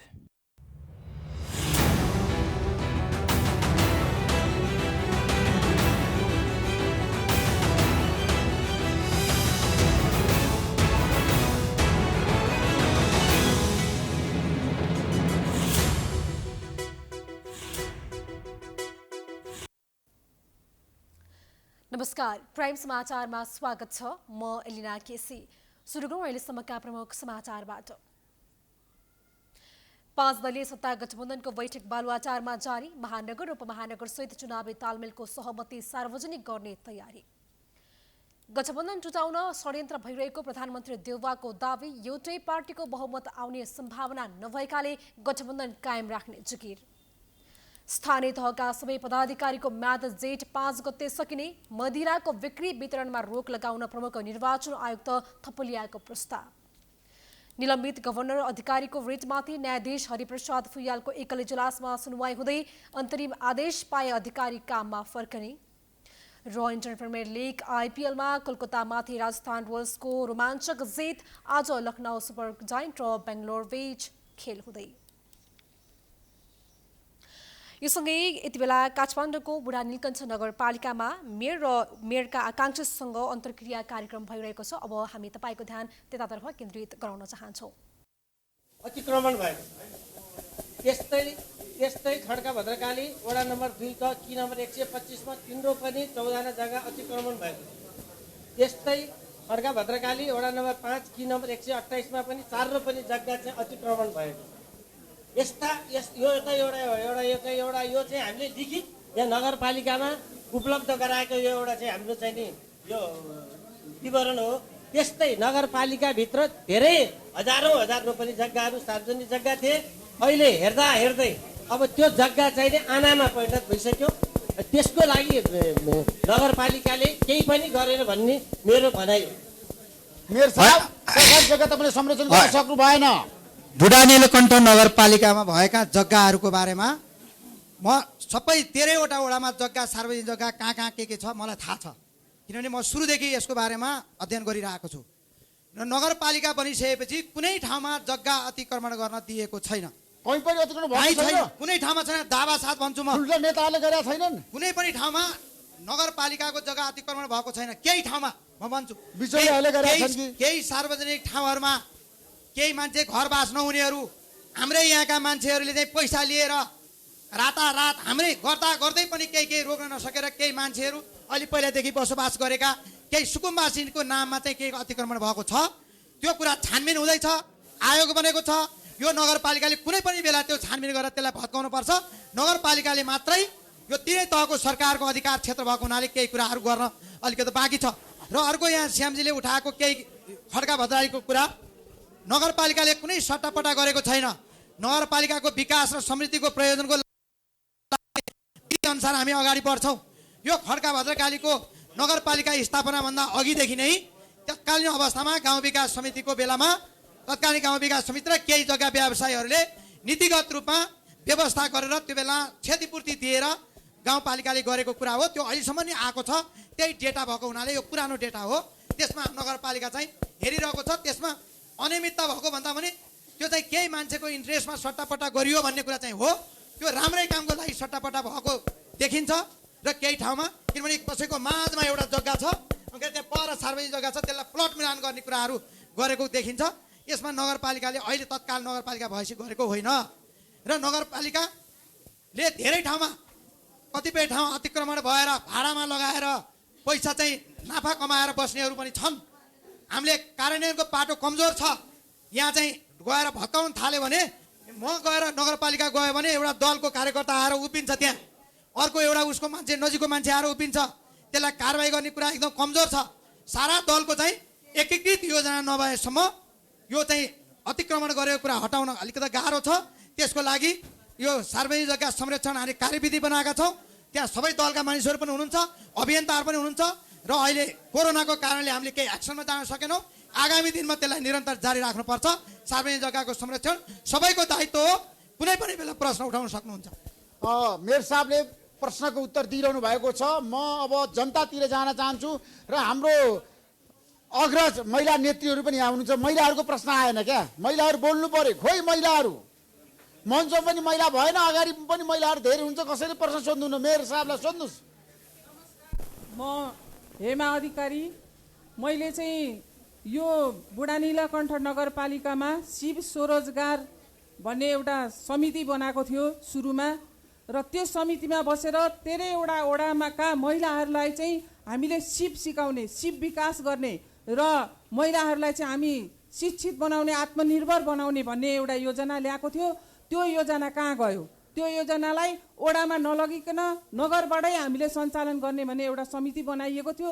तर त्यो समितिकै नाममा मात्रै सीमित रह्यो भन्न पनि एउटा सिलाइ कटाइ एउटा गरिएको थियो, त्यो पनि पूर्ण नभइकन त्यतिकै भयो। मेयर साहेबज्यू, 5 वर्षमा कतिजना महिला चाहिँ यहाँ रोजगारी भए, कतिजना महिला आत्मनिर्भर भए? म त यही प्रश्न गर्न चाहन्छु। धन्यवाद। Thank you so much. Mayor साहबलाई मेरो एउटा प्रश्न। मेरो नाम बालकुमारी भट्टराई, म बुढा नीलकण्ठ नगरपालिकामा बस्छु। के अरे मेयर साहब, जति पनि महिलाका योजना आउँछन् बुढा नीलकण्ठ नगरपालिकामा योजना आएका चाहिँ एमालेलाई मात्रै आउँछन् कि सम्पूर्ण पार्टीका सबैलाई आउँछन्? यो हामी आउँदाखेरि हामीले कुनै योजना लिन पाइँदैन। एमालेलाई सबै योजना हुन्छन्, हामी बाहिर भन्छौँ, बाहिरबाट हामी बोल्न पनि पाउँदैनौँ। यो यसको उत्तर तपाईँले कतिजना कुन पार्टीलाई चाहिँ के योजना दिनुभयो कि तपाईँको एमालेलाई मात्रै, एमालेका महिलालाई मात्रै योजना दिएर चाहिँ कार्यान्वयन गर्नुपर्छ, यो भनिदिनु पर्यो समाजमा। कुनै पार्टीलाई नगरपालिकाले योजना दिँदैन, कुनै पार्टीलाई आर्थिक सहयोग पनि गर्दैन र हामीले एउटा विधि मापदण्ड बनाउँछौँ। त्यो मापदण्ड अनुसार दरखास्त माग गर्छौँ, त्यसपछि छान्छौँ, अनुगमन गर्छौँ, हेरेर मूल्याङ्कन गरेर कर्मचारीको संयन्त्र छ। कुनै हालतमा पनि कुनै पार्टीको हिसाबले नजिक र टाढा भनिँदैन। कतिपय के हुन्छ उद्धवजी, तपाईँ जनताको प्रतिनिधि साझा बन्नुहोस् है, साझा सबैको बन्नुहोस्, सबैको लागि काम गर्नुहोस्। त्यो सचेत छ। यो नगरपालिकाको नगर प्रमुख सचेत थियो, अब सकिन लागेको छ। यो कुरा चाहिँ सबैभन्दा कम विरोध र कम विवादित गर्ने कोसिस मैले गरेँ यो 5 वर्षमा। र कुनै दल विशेष अब एमाले जितिया छ, किन जानी भएर आउँदैन भने त कसो के लाग्छ? हरेक आउनेलाई निरुत्साहित गराएका छैनौँ। केहीमा चाहिँ नआउने पनि प्रवृत्ति छ। हामी चाहिँ हाम्रो पार्टीले जित्या भए पो आउने भन्ने पनि त्यस्तो पनि सोच हुन्छ। यो नगरपालिका कुनै पार्टीको होइन। मैले त्यो चाहिँ 5 वर्ष मैले गरेको व्यवहारबाट आम मान्छेले भनेको कुरामा म अझ पनि म दावा गर्न सक्छु। यो सरकार हो, स्थानीय सरकार, बुढा नीलकण्ठ नगरपालिका तपाईँहरूको सरकार। आगामी दिन केही कमी कमजोरी भएको रहेछ भने पनि त्यसलाई सुधार्नुपर्छ। र यो कोरोनाले गर्दाखेरि धेरै कुराहरू चाहिँ हामीले त्यो योजना बाँड्ने कामहरू गर्न सकेनौँ। अधिकारीले भन्नु रोजगारी कति दिनुभयो त महिलालाई तपाईँले? अब रोजगारी भनेको चाहिँ बिहान बेलुका हाजिर गर्ने 15,000 दिने कुरालाई रोजगारी भन्दो रहेछ। प्रधानमन्त्री स्वरोजगार कोषमा 50 लाख रुपियाँ आयो, कसैले नाम लेखाएन बेरोजगार भनेर। नाम लेखाएन, जम्मा 60 जनाले लेखाएको। त्यसपछि महिलाहरू कति बने? आत्मनिर्भरताको लागि हामीले पैसा, हरेक समितिले चाहिँ पैसा माग्न आउँछ। 2 लाख 3 लाख 4 लाख दिने चलन थियो। त्यो चलनलाई हामीले रोक्यौँ। रोकेपछि आम मान्छेहरू रिसाउनु भयो। हामीले के गर्यौँ भने अब एउटै नगरपालिकाले नै सिकाउने, तालिम दिने, दक्ष बनाउने र आफै रोजगार सिर्जना गर्ने भएर हामीले रोजगार केन्द्र सुरुवात गरेको पक्का हो। त्यो रोजगार केन्द्र सुरुवात गरेपछि कोरोना भयो। कोरोना भएपछि त्यहाँ अलिकति हामीले पैसा खर्च गरेका छैनौँ। अरू विभिन्न गैर सरकारी संस्थाको सहयोग र नगरपालिकाको सहयोगमा सञ्चालन गर्ने भनेको बिचमा केही तालिमहरू भएर बिचमा त्यो काम हुन सकेको छैन। त्यसकारण स्वरोजगार नगरपालिकाले महिला उद्यमशीलताको लागि 50 लाख रुपियाँको योजना सहित आह्वान गऱ्यौँ। हामीले करिब 25 वटा योजनाहरूमा हामीले चाहिँ आह्वान गऱ्यौँ। झन्डै थुप्रै योजनाहरू आए। त्यसलाई छनौट गरेर हामीले स्तर उन्नति गर्नको लागि, केही सपोर्टको लागि, केही बिलिङ मेसिन दिनको लागि, फ्रिज दिनको लागि, टेबल दिनको लागि अथवा केही सपोर्ट गर्नको लागि हामीले केही पैसाहरू बाँडेका छौँ। त्यो चाहिँ कुनै पनि भेदभाव नगरिकन नगरपालिकाले गरेको छ। यतिजना भएर डेटा अहिले म भन्न सक्दिनँ। रोजगार यहाँ चाहिँ बेरोजगार भन्ने नै बेरोजगारको डेटामै कोही छैन। बेरोजगार नगरपालिकामा कोही पनि बेरोजगारी छैन। त्यसकारण रोजगार सबैलाई रोजगारी दिनुभएको तपाईँले जागिर दिन सकेको छैन। अरू सबै आफ्नो ठाउँमा चाहिँ रोजगारी हुनुहुन्छ। अब सुन्नुहोस् है, अब हामी चाहिँ अन्य प्रत्यक्षसँग कुरा गर्न चाहन्छौँ। अनि प्रश्न फेरि हामी लिन्छौँ। अब भन्नुहोस्, तपाईँहरू संक्षिप्त ल भन्दै जानुहोस्। तपाईँको भनाइ के छ भन्नुहोस् न। अब दिन्छु म तपाईँलाई। डमरजी के छ भन्नुहोस्। होइन डमरजी भन्नुहोस् न, भन्नुहोस्। धन्यवाद ऋषिजी। आदरणीय उपस्थित जनसमुदायहरू, मलाई बडा अचम्म लागिरहेछ। अहिले मेयर साहब जो हुनुहुन्छ, उहाँलाई सुरुमा हामीले उम्मेदवार दिँदै भनेका थियौँ। उहाँ धेरै शब्द जालहरू धेरै फ्याँक्नुहुन्छ। उहाँले भन्नु जुन किलोमिटर सडक बनाए पिच भन्नुभयो नि, त्यो सायद वर्षमा 3 पल्ट बनाउँदा पुगेको होला। एकै वर्ष बनाउँदा त्यति छैन यहाँ हाम्रो म भन्दैछु, मलाई बोल्नुहोस् पहिला। र उहाँले राजनीतिक आस्थाको आधारमा कसैलाई पनि भेदभाव गरिएको छैन भन्नुहुन्छ। अब अहिले यहाँबाट वितरण भएका र ओडाबाट वितरण भएका कुनै पनि योजनाहरूको स्याम्पलिङ गरौँ। तपाईँ ऋषिजीलाई म भन्दैछु, चुनौती साथ भन्छु, 90% केयर चाहिँ पोलिटिकल आधारमा दिइएको छ। कोठाभित्र बनाएर कोठाभित्र उपभोक्ता समिति बनाइएको छ, योजना कोठाभित्रबाट बाँडिएको छ। एकछिन म भन्दैछु, यो पनि हाम्रो नेकपा माओवादी केन्द्रको पार्टी अध्यक्ष भाइनारायण श्रेष्ठले पहिलोपल्ट सम्पूर्ण ठाउँमा बोर्डहरू राख्नुपर्छ, कुन योजनाहरू चल्दैछन् भनेर यहाँ धर्ना दिन्छु भन्दाखेरि ती बन्न सुरु भएका छन्। तेस्रो, उहाँले शिक्षा क्षेत्रमा काम जिरो गर्नुभएको छ। कुनै पनि नेपाली जनता, नेपाली युवाहरू, विद्यार्थीहरूलाई अहिलेको पढेर रोजगारी बन्ने, नयाँ रोजगार सृजना गर्ने काम एउटा पनि गर्नुभएको छैन। मेरो बुझाइमा है, मलाई त धेरै भन्नुहुन्छ, किन उहाँ शब्दजाल धेरै फ्याँक्नुहुन्छ, म त्यति जान्दिनँ, म सिधा भन्छु होइन। र स्वास्थ्य क्षेत्रमा एउटा बुढानाथहरू एउटा बिल्डिङ हस्पिटल बनाउने उहाँहरू लाग्नु भएको छ धेरै वर्षपछि। अहिले भर्खर त्यहाँ एउटा प्रारूप तयार भएको छ। बुढानीलकण्ठ नगरपालिका कोभिड नियन्त्रण गर्नको त महत्त्वपूर्ण भूमिका निर्वाह भएको थियो। म भन्दैछु क्यालिसीजी, एकछिन मलाई भनिदिनुहोस्, किन यहाँ मैले उहाँले धेरै समय लिनुभएको छ, म अलिक थोरै लिन्छु। त्यसैले मैले के भनेको भने, यो आस्थाको आधारमा होइन, यहाँ आम जनताले उठाइएका करहरू आस्थाको आधारमा होइन, जनताको आवश्यकताको आधारमा समानुपातिक वितरण प्रणाली, समानुपातिक विकास, स्थायी विकास, पारदर्शी विकास र उद्देश्यमूलक। उहाँले दीर्घकालीन रूपमा यहाँका युवाहरूलाई, यहाँका महिलाहरूलाई, यहाँका किसानहरूलाई, यहाँका आम जनताहरूको दीर्घकालीन रूपमा उहाँको विद्युत विकास गर्ने काम के गर्नु भएको छ। एकछिन म सोध्दैछु यो कुरा। त्यसले गर्दा म समग्रमा के भन्छु भने, समग्रमा म के भन्छु भने, समग्रमा यहाँ 2 अरबभन्दा माथिको बजेट छ। यसको सिलिङ हुनुपर्छ। सिलिङ हुँदा पोलिटिकल पार्टी कसैलाई बोलाइँदैन। म भन्छु बजेट छ नि, जस्तै तपाईँले 2 अर्बको बजेट कार्यान्वयनमा चुनौतीहरू आयो। उहाँको 2/3 मेजोरिटी छ, 2/3 भन्दा बढी उहाँको मेजोरिटी छ। नगरपालिकामा सम्पूर्ण स्थानीय सरकार उहाँको नेतृत्वमा छ।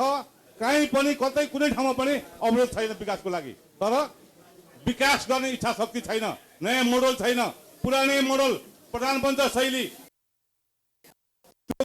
यहाँ हुनेवाला छैन।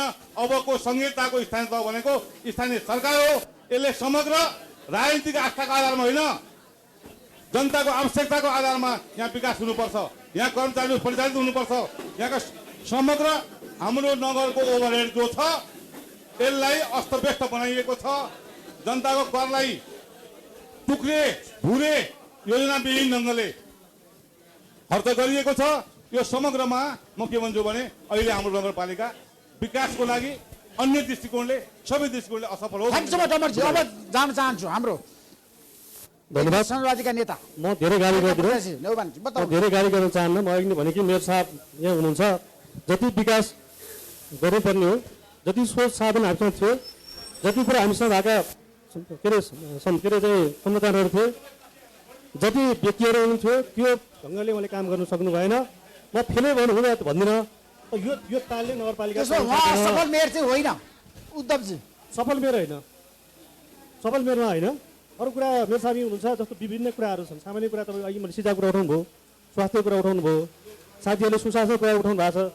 सुशासन पनि हामी कहाँ छैन। नगरपालिका हामीले हिजो भनेको थियौँ सुशासन दिन्छु भनेको थियौँ। सुशासन आज एउटा मान्छे आयो दिनभरि झ्यालमा घुम्नुपर्छ, एउटा डकुमेन्ट लिएर अघि यहाँ भनिसक्नु फाइलको हरायो हुनुहुन्छ, फाइल हराउने कुरा त मैले भनिसक्नु भएको छ। सुशासनको कुरा नै हामीले दिन सकेका छैनौँ।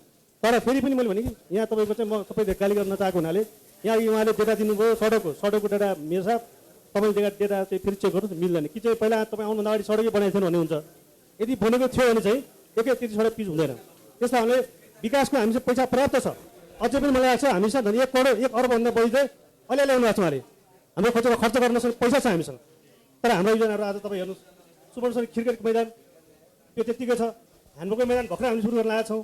मेरो कुरा के त आरोप लगाउनु खोजेको होइन, जति तपाईँले गर्नु सक्नु, जति तपाईँले अवसर पाउनु भएको थियो, जति तपाईँले सहयोग पाउनु पाउनु भएको थियो, सबैलाई समेटेर तपाईँले त्यो क्षमता पुरा गर्न सक्नु भएन भन्ने मात्र आरोप हो। र म फेरि अन्तमा के भन्न चाहन्छु भने फेरि पनि स्थानीय सरकार हो, सबैले आलोचना मात्रै नगरौँ, राम्रो कुरा प्रशंसा गरौँ। अहिले मैले भने उहाँले के काम गर्नुभएको छ, मैले केही पनि गरेको छु भन्दिनँ। तर जसरी काम गर्नुपर्ने अब हाम्रो नगरवासीलाई अब चाहिँ योभन्दा बेटर दिनुपर्छ। यसले यतिले हुँदैन। अब हामी चाहिँ तपाईँको योभन्दा राम्रो काम गर्नु पर्यो, विकास गर्नु पर्यो। नमुनाको नगरपालिका बन्नु पर्यो, नमुनाको उदाहरणीय अनुकरणीय। ल त हस् sir, thank you so much. तपाईँ आफ्नो कुरा धेरै धेरै धन्यवाद। हामी जहिले यही यो एकअर्कालाई आरोप गर्ने संस्कृतिबाट कहिले मुक्ति हुने होइन। यो दलीय आरोप प्रत्यारोपले हामीलाई झगडा गरेर हामी यहीँ अल्झिरहने कि कहाँ पुग्ने त होइन। हामीसँगै स्थापना भएका नगरपालिकाहरू आज चाहिँ देशकै उत्कृष्ट नगरपालिका भनेर पुरस्कृत भइसके। हामी चाहिँ संरचना थिएन, समय थिएन, कोभिड आयो भनेर बस्न त हामीलाई छुट छैन जस्तो लाग्छ। त्यस कारणले 1 करोडको बेरुजु आज बढेर 9 करोड पुग्यो। बेरुजु चाहिँ 900% बढ्ने, राजस्व चाहिँ 200% मात्रै बढ्ने होइन। यो अवस्था भनेको हामीले नै निम्त्याएको हो नि त होइन। ठिक छ, पाठ पूर्जामा समस्या छ, पाठ पूर्जा फेरौँ, गाडीमा समस्या छ भने गाडी फेरौँ, ड्राइभरमा समस्या छ भने ड्राइभर फेरौँ। तर ब्राइलकण्ठलाई देशकै अग्रणी नगरपालिका बनाउनु पर्छ र त्यसैले गैर दलीय नेतृत्व चाहिन्छ। हामी सबैलाई मिलाएर लान्छौँ। Thank you so much. Thank you so much सुमितजीलाई धेरै धन्यवाद। अब म जनतातिर जान चाहन्छु। अब हामी संक्षिप्त रूपमा प्रश्न सोध्न आग्रह गर्न चाहन्छु। अब बताउनु तपाईँको प्रश्न मित्र। हस्, धन्यवाद। प्रश्न राख्ने मौका दिनुभयो। नाम भन्नुहोस्। राख्दैछु मेरो नाम। पहिला त तपाईँलाई धन्यवाद। म गोपाल कार्की, यही नगरवासी, वडा नम्बर 4 मा बस्छु। पेसाले यातायात व्यवसायी, त्यसको म अध्यक्ष। मैले यहाँ मेयर साहबलाई मेरो ड्यासिङ प्रश्न होइन, मेरो एउटा सामान्य प्रश्नमा राख्न मैले चाहेको। यो विष्णुमती करिडोर बन्छ भनेको अझ 5 वर्ष बित्दैछ, अहिले करिब 1 महिना मात्रै बाँकी छ। विष्णुमती करिडोर बनेन। यो धोबी खोला करिडोर बनेर गाडी सञ्चालनमा आइसके, विष्णुमतीलाई किन हेला गरियो? त्यहाँ ठुला नेताका एमालेका धेरै ठुला नेताका जग्गा धेरै छ भन्ने मैले सुनेको छु। त्यस कारणले त्यसलाई त्यो विवादित छ। यहाँ 9 मिटरले पुग्ने, त्यहाँ 20 मिटरको कुरा आइरहेछ।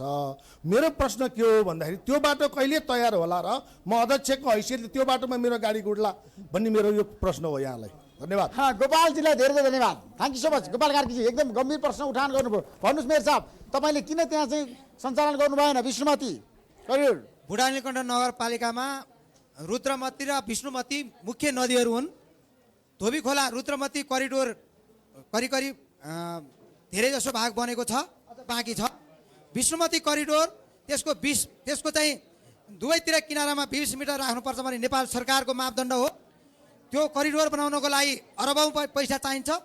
त्यो केन्द्रीय 3 तहको सरकारको समन्वयबाट बनाउनुपर्छ। हामी ट्र्याक बनाएर गाडी चलाउँछौँ भन्ने कुरा हाम्रो योजना हो। हामी चाहिँ निरन्तर रूपमा उच्च स्तरीय बागमतीसँग हामी कुराकानी भइरहेको छ, शहरी विकाससँग कुराकानी भइरहेको छ। उसले बजेट नहालेसम्म हाम्रो मात्रै क्षमताले त्यो विष्णुमती करिडोर बन्न सक्दैन। तर आगामी दिनमा त्यो विश्वमती करिडोरको ट्र्याक बनाएर गाडी चल्ने चाहिँ बनाउन सकिन्छ, तर कम्प्लिटली बनाउने कुरामा केही समय लाग्छ जस्तो लाग्छ। अब तपाईँलाई मेरो आग्रह छ, प्रश्न सोध्नुहोस् मित्र। रामविनोद लामिछाने यसै बुनपा यही बुनपा नगरपालिकामा बस्छु म। तपाईँको नाम? म रामविनोद लामिछाने, बुनपा लामिछानेजी हजुर। लामिछाने। मेरो खास प्रश्न चाहिँ धेरै ठुलो कुरो छैन, दुईवटा कुरा मात्रै छ मेरो। म 5 वर्ष चाहिँ अब यो दलीय व्यवस्था भएको कारणले गर्दाखेरि नेकपा एमालेको सूर्य चिन्ह लिएर चाहिँ चुनाव जित्नु भएको उद्धव खरेलज्यू मेयर साहबलाई एउटै क्वेसन छ मेरो। यो बाटाघाटा बन्ने कुरा, पुल पलेसा बन्ने कुरा, यो नेचुरली बन्दै जाने कुराहरू अटोमेटिकली बन्छ। मलाई यति एउटा दिनुहोस्, तपाईँले दीर्घकालीन चाहिँ सोच राखेर शिक्षा, स्वास्थ्य र रोजगारको लागि के गरिदिनु भयो यो नगरपालिकाको लागि? एउटा क्वेसन यो भयो। अर्को, हामी जहिले पनि सदाचार र चाहिँ सुशासन भनिरहेका छौँ। सदाचार र सुशासन भन्दै गर्दाखेरि सुशासनको लागि हाम्रो उपभोक्ता समितिबाट चाहिँ कति कामको चाहिँ सिलिङ हुन्छ? आज तपाईँ आजको दिनमा गएर फिल्डमा गएर हेरिदिनुहोस्, यो मास यहाँ जम्मा गरेर नगरपालिकाको प्राङ्गणमा बसेर यो कार्यक्रम सञ्चालन गर्ने होइन, प्रत्येक वडामा गएर फिल्डमा गएर काम हेरिदिनुहोस्। कति पैसा, कति आज कुन यो चुनावी नाराको हिसाबमा चाहिँ उसमा चाहिँ काम भइरहेको छ त्यो हेरिदिनुहोस्। कति पैसा चाहिँ नि उपभोक्ता समितिले गर्न पाउने हो र कति पैसा भन्दा माथि गएपछि सिलिङ चाहिँ त्यसले चाहिँ नि अब हामीले चाहिँ टेन्डरमा गएर गर्नुपर्ने हो, ठेकदार लाउनु पर्ने हो कि के हो, कसो हो? यो जनता, म एउटा नर्मल एउटा जनताबाट सोध्न चाहन्छु, कति छ सिलिङ? नगरपालिकाको उपभोक्ता समितिले गर्ने कति हो? अहिले यहाँ कुरा आयो उपभोक्ता समितिले चाहिँ नि ठेकदारलाई चाहिँ लाउँछ, ठेकदार मार्फत काम हुन्छ भन्दा त्यो काम रोक्ने काम चाहिँ नि यो नगरपालिकाको हो कि होइन? यसलाई नीतिगत भ्रष्टाचार भन्नु पर्छ कि पर्दैन? होइन, एकजना दिदीले यहाँ भन्नुभयो, उहाँले कुरा के उठाउनु भयो भने एमालेको चाहिँ कार्यकर्ताहरूद्वारा आउँछ भने, कार्यकर्ता जोसुकै पनि आउन सक्छ। कार्यकर्ता आउँदै गर्दा पनि त्यो रोक्ने अधिकार चाहिँ त्यो क्षमता चाहिँ उपभोक्ता समितिले नि सही गरेको छैन। ठेकदार लाउन पाउने हो कि नपाउने हो, कति पैसाको सिलिङ हो, त्यो त नगरपालिकाको मातहतमा होला। यो एकदम चाहिँ प्रश्न पारिदिनु होला र मैले चाहिँ बुझ्नु खोजेको चाहिँ एकदम प्रश्न पारिदिनुहोस्। नेकपा एमालेकोबाट चाहिँ तपाईँ विजेता भएको मान्छे र फेरि चुनाव लड्छु उहाँ भन्दै हुनुहुन्छ, यो शिक्षा, स्वास्थ्य र रोजगारको लागि यो नगरपालिकाको जनताको लागि तपाईँले के गरिदिनु भयो 5 वर्षमा? मेन क्वेसन मेरो यही हो। धन्यवाद।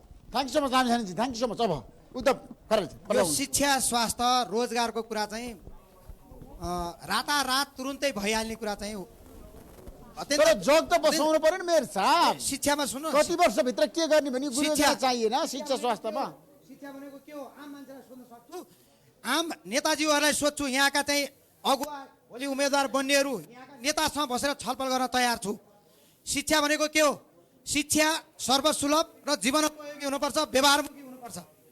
त्यसकारण हाम्रा विद्यालयहरू जति 150वटा जति विद्यालय छन्, त्यसमध्ये 19वटा सरकारी विद्यालय छन्। सरकारी विद्यालयहरूबाट हामीले शिक्षा नेपाल सरकारले सहयोग गरेर गर्छ। हामीले अहिले व्यावहारिक शिक्षा, जीवनोपयोगी शिक्षा प्रमुख समस्या हो। आम मान्छे पढेका रोजगार बेरोजगार छन्। यहाँ पढेका मान्छेलाई काम गर्दैन, उसलाई जागिर चाहिन्छ। देशभरिका मानिसहरू आएर बस्ने ठाउँ छ। त्यसकारण शिक्षामा अहिले 5वटा निःशुल्क शिक्षा चाहियो। 5वटा विद्यालयमा प्राविधिक धार निःशुल्क, सबैलाई निःशुल्क हुन सक्दैन। सबैलाई निःशुल्क गर्न यो 3 तहको सरकारको अधिकार हो। 3 तह यो शिक्षामा आधारभूत तहको शिक्षा निःशुल्क हुनेछ। आधारभूत सुन्नु न, यो एकछिनमा कुराकानी गरेर यो सकिने कुरा होइन। शिक्षा, स्वास्थ्य, रोजगार भनेको जटिल विषय हो। यो 3 तहको सरकारको साझा अधिकार क्षेत्रभित्र पर्छ। तर स्थानीय तहभित्र रहेका आधारभूत विद्यालयमा राम्रो बनाउने शिक्षा दिने, माध्यमिक विद्यालयमा व्यावसायिक शिक्षा दिने 5वटा विद्यालयबाट अहिले रोजगारको लागि 5वटा विद्यालयमा प्राविधिक धार पढाइँदैछ। 5वटा विद्यालयमा 50जना मान्छेलाई त नगरपालिकाले निःशुल्क पढाउने छ।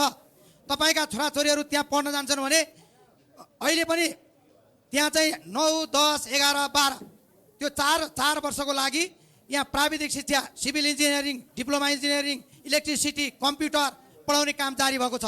तर हाम्रा नगरवासीका छोराछोरी पढ्दैनन्, जिल्लाबाट आएर पढ्नुपर्ने अवस्था छ। हाम्रा मान्छेहरू टप एकदम धनीमानी स्कुलमा पढ्छन्। त्यसकारण शिक्षामा आधारभूत शिक्षालाई वेल बनाउने कुरामा इसिडी कक्षालाई राम्रो बनाउने काम गरेको छ। यसले इसिडी कक्षालाई व्यवस्थित गर्ने, इसिडी शिक्षकलाई राम्रो बनाउने, त्यो कक्षा कोठालाई राम्रो बनाउने, सिकाइ उपलब्धि वृद्धि गर्ने काममा हाम्रो बुढानीकरण नगर शिक्षा शाखा लागेको छ। त्यसमा चाहिँ प्रगति के भएको छ भनेर हेरेर गए थाहा हुन्छ, कुरा मात्रै गरेर हुँदैन। स्वास्थ्यको क्षेत्रमा अहिले भइरहेका स्वास्थ्य चौकीहरूमा जन्मेदेखि गर्भधानदेखि लिएर ज्येष्ठ नागरिकसम्म प्राथमिकताको आधारमा कामहरू भइरहेको छ। हरेक खोपहरू पोषण दिएको छ, खाजा दिएको छ, हरेक किसिमको त्यहाँ स्वास्थ्यका उपचार विधिहरू छ। नगरपालिकामा एउटा पनि अस्पताल थिएन, भर्खर नगर अस्पताल तयार भएको छ। त्यो अस्पताललाई हरेक नागरिकको रेकर्डसहित उपचार गर्ने र स्क्रिनिङ गर्ने कुराको तयारी गर्दैछ। एकैचोटि हुँदैन, सकिँदो रहन्छ। 5 वर्षमा कायापलट हुन्छ भनेर तपाईँहरूले भन्नुहुन्छ भने आउनुहोस्, जनतामा त्यही भनेर जाउँ, गरिन्छ। रोजगारको सवाल, रोजगार जटिल विषय छ। राजधानीमा धेरै 78 जिल्लाका मान्छे आएर बस्नुहुन्छ, शैक्षिक बेरोजगार धेरै हुनुहुन्छ। यहाँ काम गर्ने मान्छे तराईबाट र पहाडबाट आउनुहुन्छ, एक दिनमा 1500 दिन्छु भन्दा नि काम गर्नुहुन्न। त्यस कारण मान्छेलाई सिप सिकाएर दक्ष बनाउने, बालबालिकालाई स्टुडेन्टलाई सिप सिकाएर प्राविधिक बनाउने। सिप सिकेपछि यहाँ खेती गर्दैन, हाम्रा खेती सबै बाँझा छन्, जिल्लाबाट आएर मान्छेले काम गरेका छन्। त्यस कारण यो जटिल छ यहाँको यो माइग्रेसन भएको यो नगरपालिका। यहाँ उच्च पदस्थ वरिष्ठ नागरिक बसेको र धेरै जनसङ्ख्या भएको नगरपालिकामा रोजगारको कुरा जटिलता छ। त्यो चाहिँ नारामा मात्रै सीमित नगरौँ, यसलाई छलफल गरेर कसरी यहाँ उद्योग हुँदैन। अनि तपाईँले छलफल गर्नुभयो त सबै पोलिटिकल पार्टीलाई बोलाएर, सरकारहरूलाई बोलाएर अहिलेको अवस्थामा कसरी जान सकिन्छ शिक्षा, स्वास्थ्यमा, पूर्वाधारमा, विकासमा भनेर तपाईँले गोष्ठी गर्नुभयो, सेमिनार गर्नुभयो, अन्तर्क्रिया गर्नुभयो, जनतासँग गर्नुभयो? होइन, जनतासँग गरिरहेका छौँ, पटक पटक जनताले तपाईँले भन्नुभयो गरेका छौँ, मैले यति काम गरेँ, यति काम गर्न सकिनँ भनेर भन्नुभयो। अहिले निर्वाचित भइसकेपछि धेरै सर्वदलीय चाहिँ बस्न कम भएको कुरा चाहिँ पक्का हो। सर्वदलीय बाहिर बस्नु पर्दैन, तपाईँले छलफल गर्नु पर्दैन। निर्वाचित जनप्रतिनिधिले यसको जवाफ पनि दिन्छ, काम पनि गर्छ, जनतामा जान्छ। जवाफदेही त चाहियो नि त। जवाफदेही छ। हामीले गरेको किताब, त्यो किताब ल्याएर बाँडिदिउँ, सबैलाई किताब पनि दिउँ, प्रगति प्रतिवेदन पनि हेरौँ के छ, के गरेको छ, डिटेलमा छ, हरेक वडामा भएको कुरा छ। सबै कुरा यहाँ लेख्न पनि सकिँदैन, ठुलो बनाउन सकिँदैन, डिजिटलमा पनि छ, लिखितमा पनि छ, हार्ड कपी पनि छ। हेर्नुहोस्, हामीले 5 वर्षमा कायापलट गर्न सक्ने समस्या छैन। त्यसका हामीले जे गर्यौँ त्यो चाहिँ ठिक गरेका छौँ र पर्याप्त छैन। आगामी दिनमा धेरै काम गर्न बाँकी छ, त्यसका आगामी दिनमा गर्दै जाने योजना हाम्रो तपाईँहरू अगाडि राख्न चाहन्छु। भन्नुहोस् त तपाईँहरूको के छ? एउटा मात्र भन्नु मलाई, मेरो साले भनिसक्नु भएको छ शिक्षामा लगानी गर्यो तर मान्छे पढेन। तपाईँले भनिसक्नु आफूले स्वीकार्नुभयो कि तपाईँले राम्रो शिक्षा दिन सक्नु भएन, गुणस्तरीय शिक्षा पाएन मान्छेले। तर मान्छे पीडित छ, महँगो स्कुल पढाउनु परेको छ, आफ्नो छोराछोरी राम्रो पढाउन चाहन्छ, तर तपाईँका सार्वजनिक विद्यालय, सरकारी विद्यालयमा तपाईँ लगानी गरे भन्नुहुन्छ, तर किन पढेन त? त्यो तपाईँको जिम्मा होइन? तपाईँले राम्रो शिक्षा दिनु पर्दैन थियो, तपाईँ राम्रो व्यवस्था बनाउनु पर्दैन थियो, किन पढेन? यहाँका नागरिक किन पढेन त? 40,000 विद्यार्थीलाई 19वटा विद्यालयमा 12वटा हाई स्कुलमा राख्न सक्दिनँ म। त्यसकारण सरकारले दिएको नीति, सरकारले बनाएको शिक्षा नीति अनुसार निजी क्षेत्रलाई दिएको छ, गुठी स्कुललाई दिएको छ। त्यसकारण यहाँ देशभरिका बालबालिकालाई पढाउनु पर्छ। यहाँ 40,000, मेरो यहाँ झन्डै 18,000 भन्दा बालबालिका छैन, तर 40,000लाई हामीले पढाइरहेका छौँ र निजी क्षेत्रबाट लगानी गरेको छ। उहाँहरूले लगानी गर्नुभएको छ। यहाँको शिक्षामा नीतिगत सुधार गर्ने कुरा र निःशुल्क गर्ने कुरा चुनौतीपूर्ण छ। सरकारले घोषणा गरेर मात्रै हुँदैन, आगामी दिन शिक्षा नीतिको ऐन अहिलेसम्म बन्न सकेका छैन। त्यसमा त्यो ऐन पनि हामीले बनाउन सकिरहेका छैनौँ। हाम्रो नगरपालिकाभित्र रहेको विद्यालय, यहाँ रहेका शिक्षा नीतिको बारेमा हामी शिक्षा नीति पोलिसी बनाउँदैछौँ।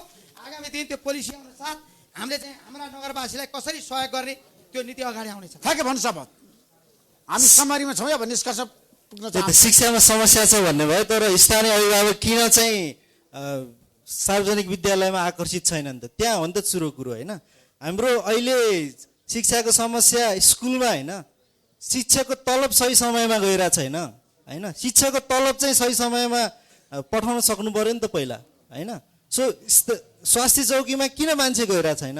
किन गइरहेको छैन? लगानी थपेछौँ हामीले। दिनको 10जना बिरामी जाँचेर त्यो स्वास्थ्यको लगानी त्यो ठिक डिरेक्सनमा गइरहेछ कि छैन भनेर हामीले कहिले जाँच्छौँ? जनता किन स्वास्थ्य चौकीमा गइरहेको छैन भन्नेबाट चाहिँ हामीले विकासको दृष्टिकोण राखेर समाधानहरू दिन सक्यौँ भने हुन्छ। नत्र यति गऱ्यौँ त्यति गऱ्यौँ भन्नलाई चाहिँ हामीसँग धेरै नै हुन्छ, तर इम्प्याक्टको लेभलमा कहाँनिर छौँ भनेर चाहिँ हामीले हेर्नुपर्छ जस्तो लाग्छ। स्वास्थ्यको सवालमा यो राजधानी हो, यहाँ कुनै सुविधाको कमी छैन।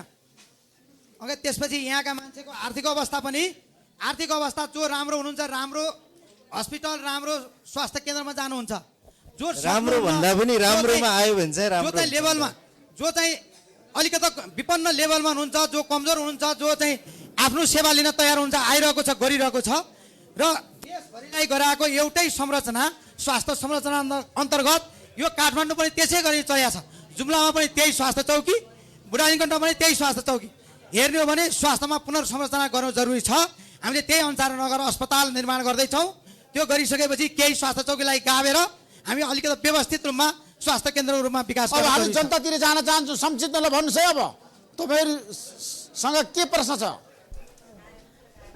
नमस्कार, म कमला गौतम, नेकपा माओवादी केन्द्र बुढा नीलकण्ठ नगरपालिकाको उपमेयरको उम्मेदवार।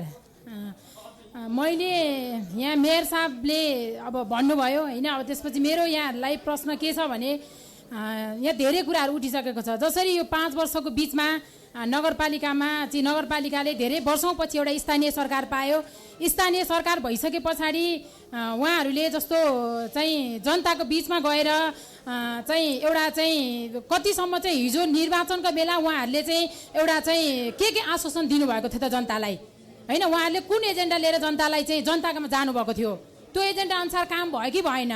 जस्तो उहाँहरूले पटक पटक भन्नुभयो यहाँ चाहिँ हामी एउटा प्रतिपक्ष पार्टीमा थियौँ होइन, हामीलाई चाहिँ यो नगरपालिकामा आउँदा यहाँ आइरहँदाखेरि कहिलेकाहीँ हामी केही कारणवश यहाँ आयो भने हामीलाई यहाँ आएपछि के भन्नुहुन्थ्यो भने यो एउटा नगरपालिका नभएर यो एउटा चाहिँ कुनै राजनीतिक दलको भर्तीशाला हो भन्ने हामीलाई लाग्थ्यो क्या, एउटा कार्यकर्ता भर्ती गर्ने ठाउँ हो भन्ने हामीले बुझ्यौँ। किनभने उहाँहरूले आफ्ना पार्टीका कार्यकर्तालाई चाहिँ पालन पोषण गर्ने र आफ्ना पार्टीका कार्यकर्ता संरक्षण गर्ने बाहेक जनताका कुनै पनि गुनासाहरू सुन्नु भएन होइन। त्यो नभइसके पछाडि चाहिँ हामीले धेरै पटक चाहिँ यहाँ बुढा नीलकण्ठ नगरपालिकालाई उहाँहरूले भन्नुभयो पटक पटक हामीले चाहिँ यो पैसा माग्न आउनुहुन्छ। म पनि आएँ, मैले पनि उपमेयरकोमा आएर दुईटा फाइल लिएर आएँ, यो एउटा कायम गरौँ भन्दाखेरि उहाँले मलाई सिधै के भन्नु के भन्नुभयो भनेदेखि यो काम हामी सक्दैनौँ, हामीले यसरी व्यक्ति पछि पार्टी पछि पैसा बाँड्दैनौँ भनेर उहाँहरूले भन्नुभयो कि उहाँहरूको जवाब कति चाहिँ त्यो जायज थियो त होइन। उहाँहरूले के गर्नुहुन्छ भने जस्तो आफ्ना कार्यकर्तालाई लक्षित गर्दै जस्तो विकास निर्माणका योजनाहरू लिएर आउने उहाँहरू आफ्नै कार्यकर्ता मार्फत आउने, त्यसपछि कति पनि यहाँ हुन्छ नि त अब त्यो हरेक खालकाले उहाँले आफ्नो कार्यकर्ता चाहिँ पालन पोषण काम गर्ने हुनुभयो कि मैले के भन्छु भने जस्तो मैले यहाँबाट उपमेयरको चाहिँ मलाई पार्टीले पठायो, भोलि मैले यहाँबाट उपमेयर जितेको खण्डमा जसरी चाहिँ मलाई यहाँका जनताले एउटा चाहिँ अमूल्य मत दिएर विश्वास गर्नुभयो, एउटा 5 वर्ष जसको नीति उसको नेतृत्व हाम्रो मेयरले पनि अघि भन्नुभयो होइन, हामीलाई चाहिँ हाम्रो नीतिमा आज चाहिँ हामीले हिजो एउटा एक खालको चाहिँ ठिक छ। कमलाजी तपाईँको प्रश्न के होइन, मैले भने त्यो भएको कारणले गर्दा उहाँहरूले यो महिला मैत्री बनाउन हामीले चाहिँ एउटा उहाँहरूलाई ज्ञापन पत्र बुझाएका थियौँ। यो विद्यालयमा यो बुढा नीलकण्ठ नगरपालिकामा हरेक ठाउँमा महिला मैत्री बनाइदिनुपर्छ, विद्यालय प्रशासनिक भवन त्यसपछि गएर एउटा सार्वजनिक स्थलमा बस्दाखेरि पनि महिलाले ढुक्कका साथ गर्नुपर्छ भनेर त्यो एउटा उहाँहरूसँग चाहिँ त्यो गरेका थियौँ, त्यो उहाँहरूले गर्नु भएन होइन। त्यो नगरिसके पछाडि अब पनि उहाँहरूले फेरि पनि उहाँहरू भन्दै हुनुहुन्छ क्या हामीले अब पनि फेरि गर्ने मौका पाइएन, कति दिनसम्म तपाईँहरू जनतालाई झुट बोल्नुहुन्छ क्या? 5 वर्षसम्म त के गर्न बस्नुभयो त तपाईँहरू? यहाँका जनप्रतिनिधि मेयर उपमेयर रातारात उहाँहरूले चाहिँ त्यहाँ अहिले तपाईँहरू हेर्न जानुहुन्छ बुढा नीलकण्ठ नगरपालिकाको त्यहाँनिर वडा नम्बर 8मा एउटा सामुदायिक भवन उहाँहरूले चाहिँ त्यहाँ हामीले संरक्षण गरेर त्यहाँका स्थानीय टोलवासीहरूले संरक्षण गरेर बनाएको थियो। त्यो भवनमा यति धेरै राजनीति भयो, उहाँहरूले चाहिँ म माओवादी भएको कारणले गर्दाखेरि चाहिँ उहाँहरूले त्यो भवनमा चाहिँ उहाँहरूका उपयुक्त पात्र नदेखिएपछि पैसा दिनु भएन, पछि त्यो भवन बन्यो। मैले मेयर साहबसँग धेरै पटक यो कुरा राखेँ होइन, यो कुरा राख्दा उहाँले सुन्नु भएन के? उहाँहरूले त्यहाँका एमालेका कार्यकर्तालाई युज गर्न पाउने, उहाँहरूका कार्यकर्तालाई युज गर्न पाउने यो यस्तो व्यथितिको अन्त्य हुनुपर्छ भन्ने चाहिँ यो व्यथितिको अन्त्य कोही हुनुहुन्छ प्रश्न अनि मात्र हामी सिधै अब मेयरतिर आउने छौँ किन हामीसँग समय कम छ। प्रश्न नमस्ते प्रश्न मात्र है, प्रश्न मात्र भाषण नगर्नुहोस् प्लिज। नमस्ते सबैजनालाई, बोल्नुहोस् सोध्नुहोस्। मेरो नाम उमेश खरेल हो, वडा नम्बर 2मा बस्छु होइन। अनि अघि न हाम्रो उद्धव खरेल दाइले कृषि सम्भव छ भन्नुभयो होइन। अब त्यो भएको कुराहरूलाई ढलमा परिणत गरेर कसरी कृषि सम्भव भयो होइन। अनि 5 गाउँको मान्छे बाँचिरहेको थियो त्यो 2 नम्बर वडाको पार्कमा, अहिले जुन ठाउँमा पार्क बनेको छ नि त्यहाँनिर 5 गाउँको मान्छे बाँचिरहेको थियो क्या त्यो पानी चलाएर। तर त्यो प्रति देख्नुभयो त्यहाँनिर पार्क बनाइदिनु भयो, त्यहाँनिर अहिले करेन्टको प्रब्लम छ, यो इलेक्ट्रिसिटी लाइनको प्रब्लम छ होइन। त्यहाँनिर तपाईँको आँखा कहिले जाने होइन।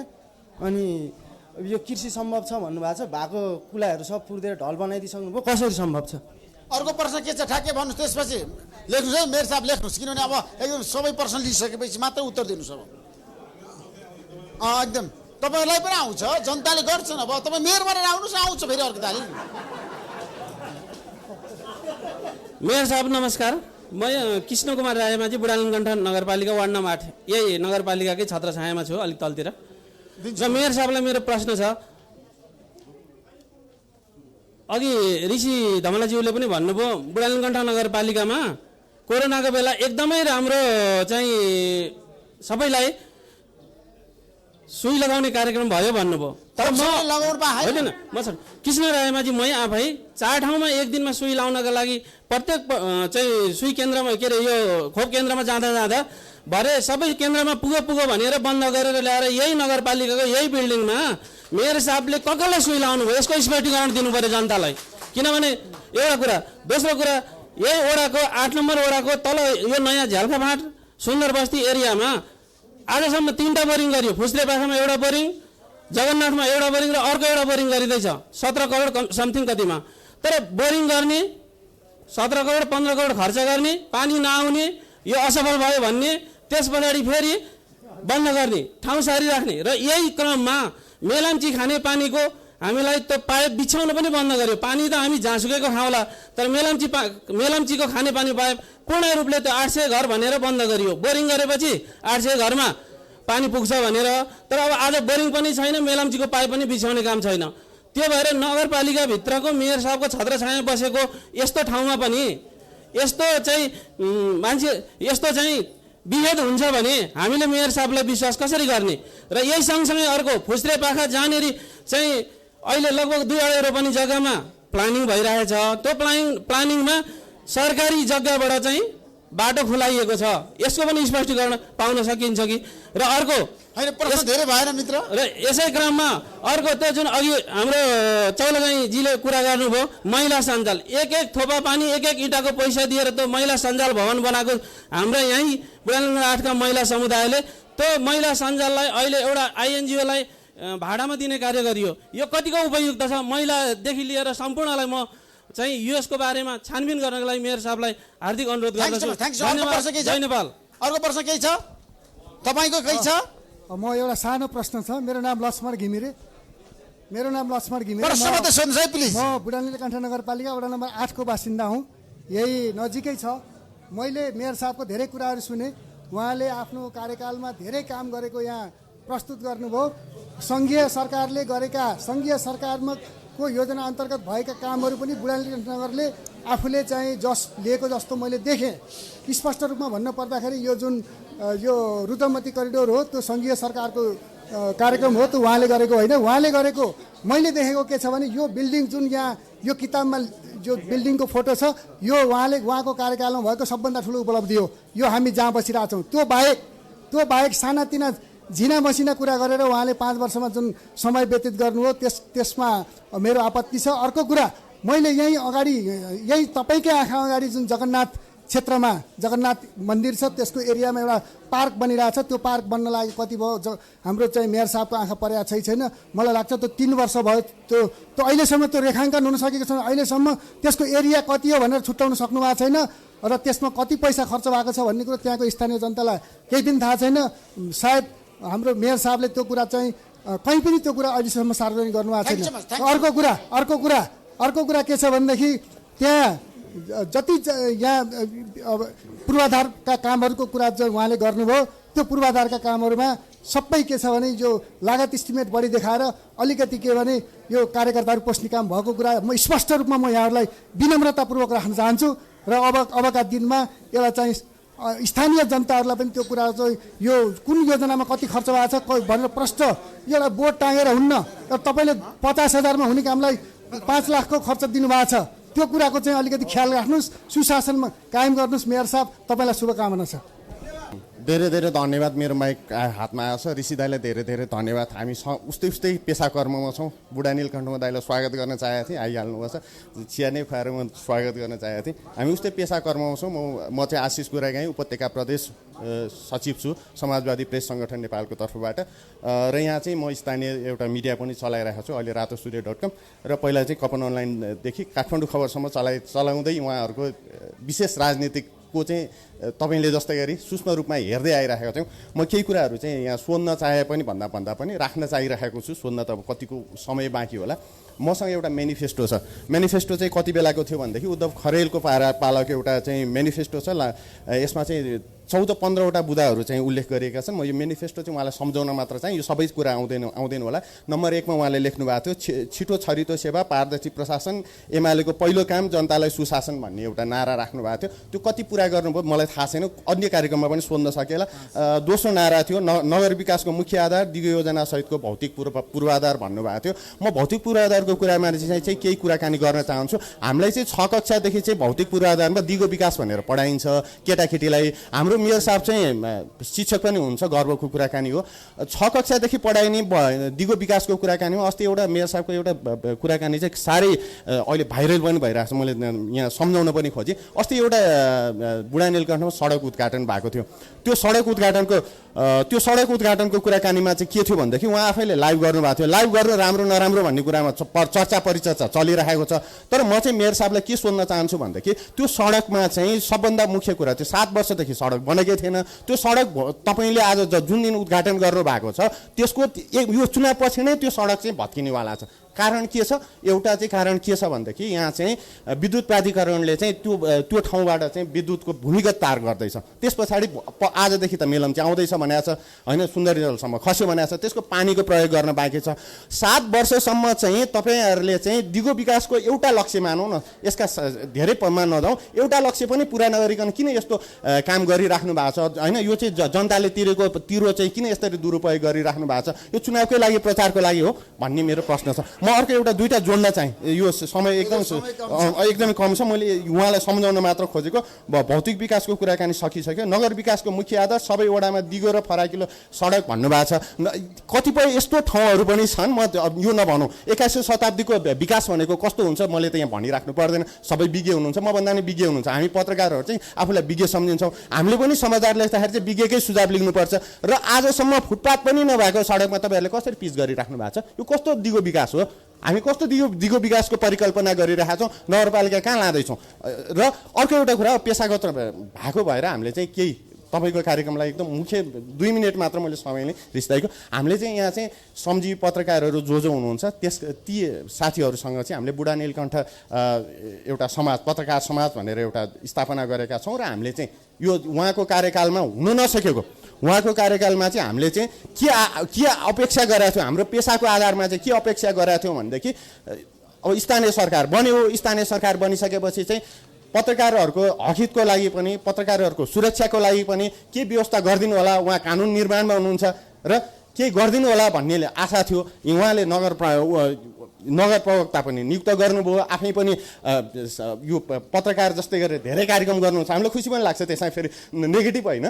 तर हाम्रो लागि जो चाहिँ पत्रकार, यहाँ चाहिँ श्रमजीवी पत्रकारको लागि चाहिँ न यहाँबाट पुरस्कारको व्यवस्था छ, न स्वास्थ्यको व्यवस्था छ, न सुरक्षाको व्यवस्था छ। हामीले 8वटा मागहरू चाहिँ उहाँहरूलाई दिएका छौँ र यो घोषणापत्रमा राखिदिनु हुनको लागि धेरै धेरै अनुरोध गर्छु। अर्को प्रश्न के छ? अर्को प्रश्न एकदम जाँदा अब निष्कर्षमा म चाहिँ म चाहिँ बुढा नीलकण्ठ 13 नम्बर साप्ताहमा पर्छु। साप्ताह बुढा नीलकण्ठ नगरपालिका 13 प्रश्न। मेरो प्रश्न अरू के त छैन। अब ऐनालाई पनि ऐनाले देखाएको चिजलाई पनि झुट बोल्छ भनेर भन्नुहुन्छ भने म सबैले त्यो राम्रो भनिदिनु उहाँलाई। र एउटा कुरा मात्र म के सोध्न चाहन्छु भने, म एउटा साप्ताहमा बस्ने, एउटा हामी स्कुल जाँदा पनि एउटा जुत्ता समेत फुगालेर हिँड्नुपर्ने मान्छे, अहिले तपाईँको योभन्दा 5 वर्ष अगाडि हामीले हाम्रो मेरो छोराछोरीलाई पनि स्कुल जानलाई पनि एउटा गाना बोकेर स्कुल पुऱ्याउनु पर्ने मान्छे, र 5 वर्षपछि एउटा बाटो पनि नभएको मान्छे, 5 वर्षभन्दा अगाडि स्कुलमा आउनलाई पनि बाटै नहुने मान्छे, र अहिले 5 वर्षपछि हामीले बाटो खनेर एउटा बाटोको सुविधा लिएर त्यहाँका मान्छे सबैलाई सुविधा दिएको। र अर्को भनेको अहिले मान्छे पनि नमिल्ने ठाउँमा गाडी गएर स्कुलको गाडी विद्यार्थी सबै ओसार पसार गर्न मिलेको ठाउँलाई त्यस्तो प्रविधि भएको ठाउँले अहिले फेरि अब यो कुरा चाहिँ म नेपाली काङ्ग्रेसको प्रोटेस्ट व्यक्तिलाई भन्न चाहन्छु। जुन बेला हामीलाई बाटो नगएको बेला मलाई बाटो चाहियो भन्ने गर्दाखेरि तिमीलाई किन बाटो चाहियो भन्ने नेपाली काङ्ग्रेसको दलको मान्छे हो। र अहिले आएर हामीले विद्यार्थीहरूलाई यो स्कुलमा बोकेर लाने पर्ने अवस्थामा बाटो बनाएर पिच गरेर एकछिन साथीहरू हल्ला नगरी बस्दिनुहोस् प्लिज, बस्दिनुहोस् बेस्ट। ती विद्यार्थीहरूलाई दुःख नदिकन गाडीबाट स्कुलसम्म कार्यक्रम नसिद्धेसम्म तपाईँहरू बस्दिनुहोस्। केही नभएको केही भएको छैन भन्ने कसरी भन्नुभयो? म उहाँले एउटा मात्र प्रश्न। Thank so much, thank you. अर्को प्रश्न कसैको छ? फाइनली लास्ट प्रश्न।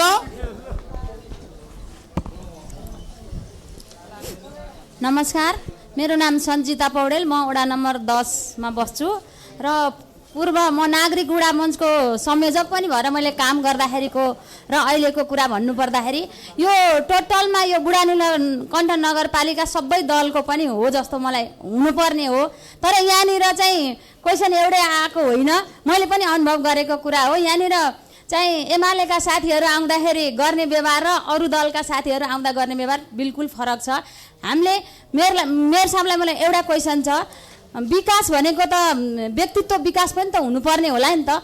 अहिले पनि लैङ्गिक चाहिँ यहाँ विभेद भयो जस्तो लाग्छ, किनभने उपमेयरलाई पनि उपन त त्यत्तिकै लडेर ल्याएको, मेयरको जतिकै भूमिका उपमेयरको हुनुपर्ने त्यहाँ उपमेयर राख्नु पर्थ्यो। यसमा हाम्रो महिलाको आपत्ति छ, उहाँलाई पनि हाम्रो क्वेसन हुन्थ्यो। यो त विभेद भएको मैले महसुस गरेको छु र मैले एउटा मात्रै क्वेसन गर्न, हामीले महिला सशक्तिकरणमा विगत लामो 10 वर्षदेखि हाम्रो वडा नम्बर 10 मा महिला सशक्तिकरणमा हामीले सर्वदलीय रूपमा एउटा सञ्जालै बनाएर हाम्रो त्यहाँ विवाद रहित अब महिलाहरू मेयरको प्रत्याशी बन्नु पर्यो क्या, विभेद हुन्छ। किनभने आज राख्नु पर्थ्यो, उहाँको पनि हाम्रो क्वेसन थियो, उपमेयरलाई पनि त क्वेसन हुन्छ नि त हाम्रो, त्यसको जवाफ मेयरले दिनु पर्ने हुन्छ। विकास मात्रै भएर महिला सशक्तिकरणमा के भूमिका खेल्नु भयो त त्यसको पनि आन्सर दिनु होला। र हामीले महिला सञ्जालले धेरै काम गर्दा गर्दै पनि उहाँले चाहिँ अलग पार्टी भएको कारणले हाम्रो महिला सञ्जाल दर्ता हुन दिनुभएको छैन, त्यसमा आपत्ति छ। किनभने अर्को दल भएको कारणले नै उहाँले त्यसरी रोक्नु भएको छ भनेपछि विकास भन्नुहुन्छ। आफ्नै मेयर साहबले भन्नुहुन्छ होला उहाँले पैसा लिएको छैन, भ्रष्टाचार गरेको छैन होला, तर भ्रष्टाचार गरेकोमा आफ्ना कार्यकर्तालाई बजेट दिने यो पनि त भ्रष्टाचार हो नि त। Thank you so much. अब अर्को लास्ट क्वेसन है, लास्ट यो अन्तिम प्रश्न, हामीसँग समय छैन ल। होइन प्रश्न मात्र। नमस्कार, म सन्तोष लुइटेल, प्रेस चौतारी उपत्यका प्रदेश सदस्य। मेरो चाहिँ एकदमै छोटो प्रश्न छ।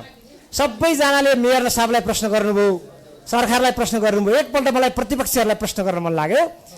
विगत 4.5 वर्ष 5 वर्षमा उहाँहरूले सङ्गठित रूपमा यहाँबाट भएका विभिन्न गतिविधिहरूमा कस्ता प्रश्नहरू उठाउनुभयो?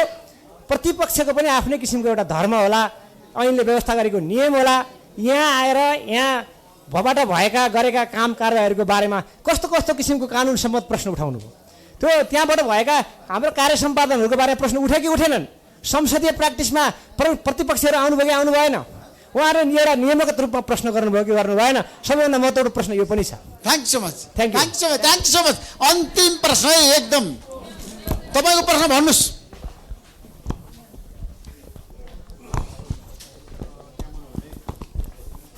सम्पूर्णमा नमस्कार र धन्यवाद समय दिनुभएकोमा। मेरो नाम विश्वम्बर खड्का, म बुनपा 11बाट। हामीले 5 वर्षसम्म जति पनि विकास निर्माणका कामहरू हेऱ्यौँ त्यसमा दीर्घकालीन सोच राखेर काम गरेको एकदम कमै पाएका छौँ। बोरिङको विषयमा अघि पनि कुराहरू उठेको छ। हरेक 200 मिटरको दूरीमा बोरिङ गरेर त्यो बोरिङले ट्याङ्कीमा पानी नफाल्दै बोरिङ सुकेका स्थितिहरू हामीसँग छन्। कतिपय ठाउँमा बाटोहरू अझै पनि नबनेर त्यहाँ व्यवसाय गर्ने व्यवसायीहरू अझै पनि घाटामा छन्, उहाँहरूको व्यवसाय अझै राम्रोसँग चल्न सकेको छैन। त्यहाँ चलिरहेका सार्वजनिक यातायातका सेवाहरू बाटोकै कारणले त्यो सार्वजनिक यातायातहरू त्यहाँ रोकिएर त्यहाँका मान्छेहरूलाई सार्वजनिक सुविधा लिन, यातायातको सुविधा लिनबाट वञ्चित गरिएको छ।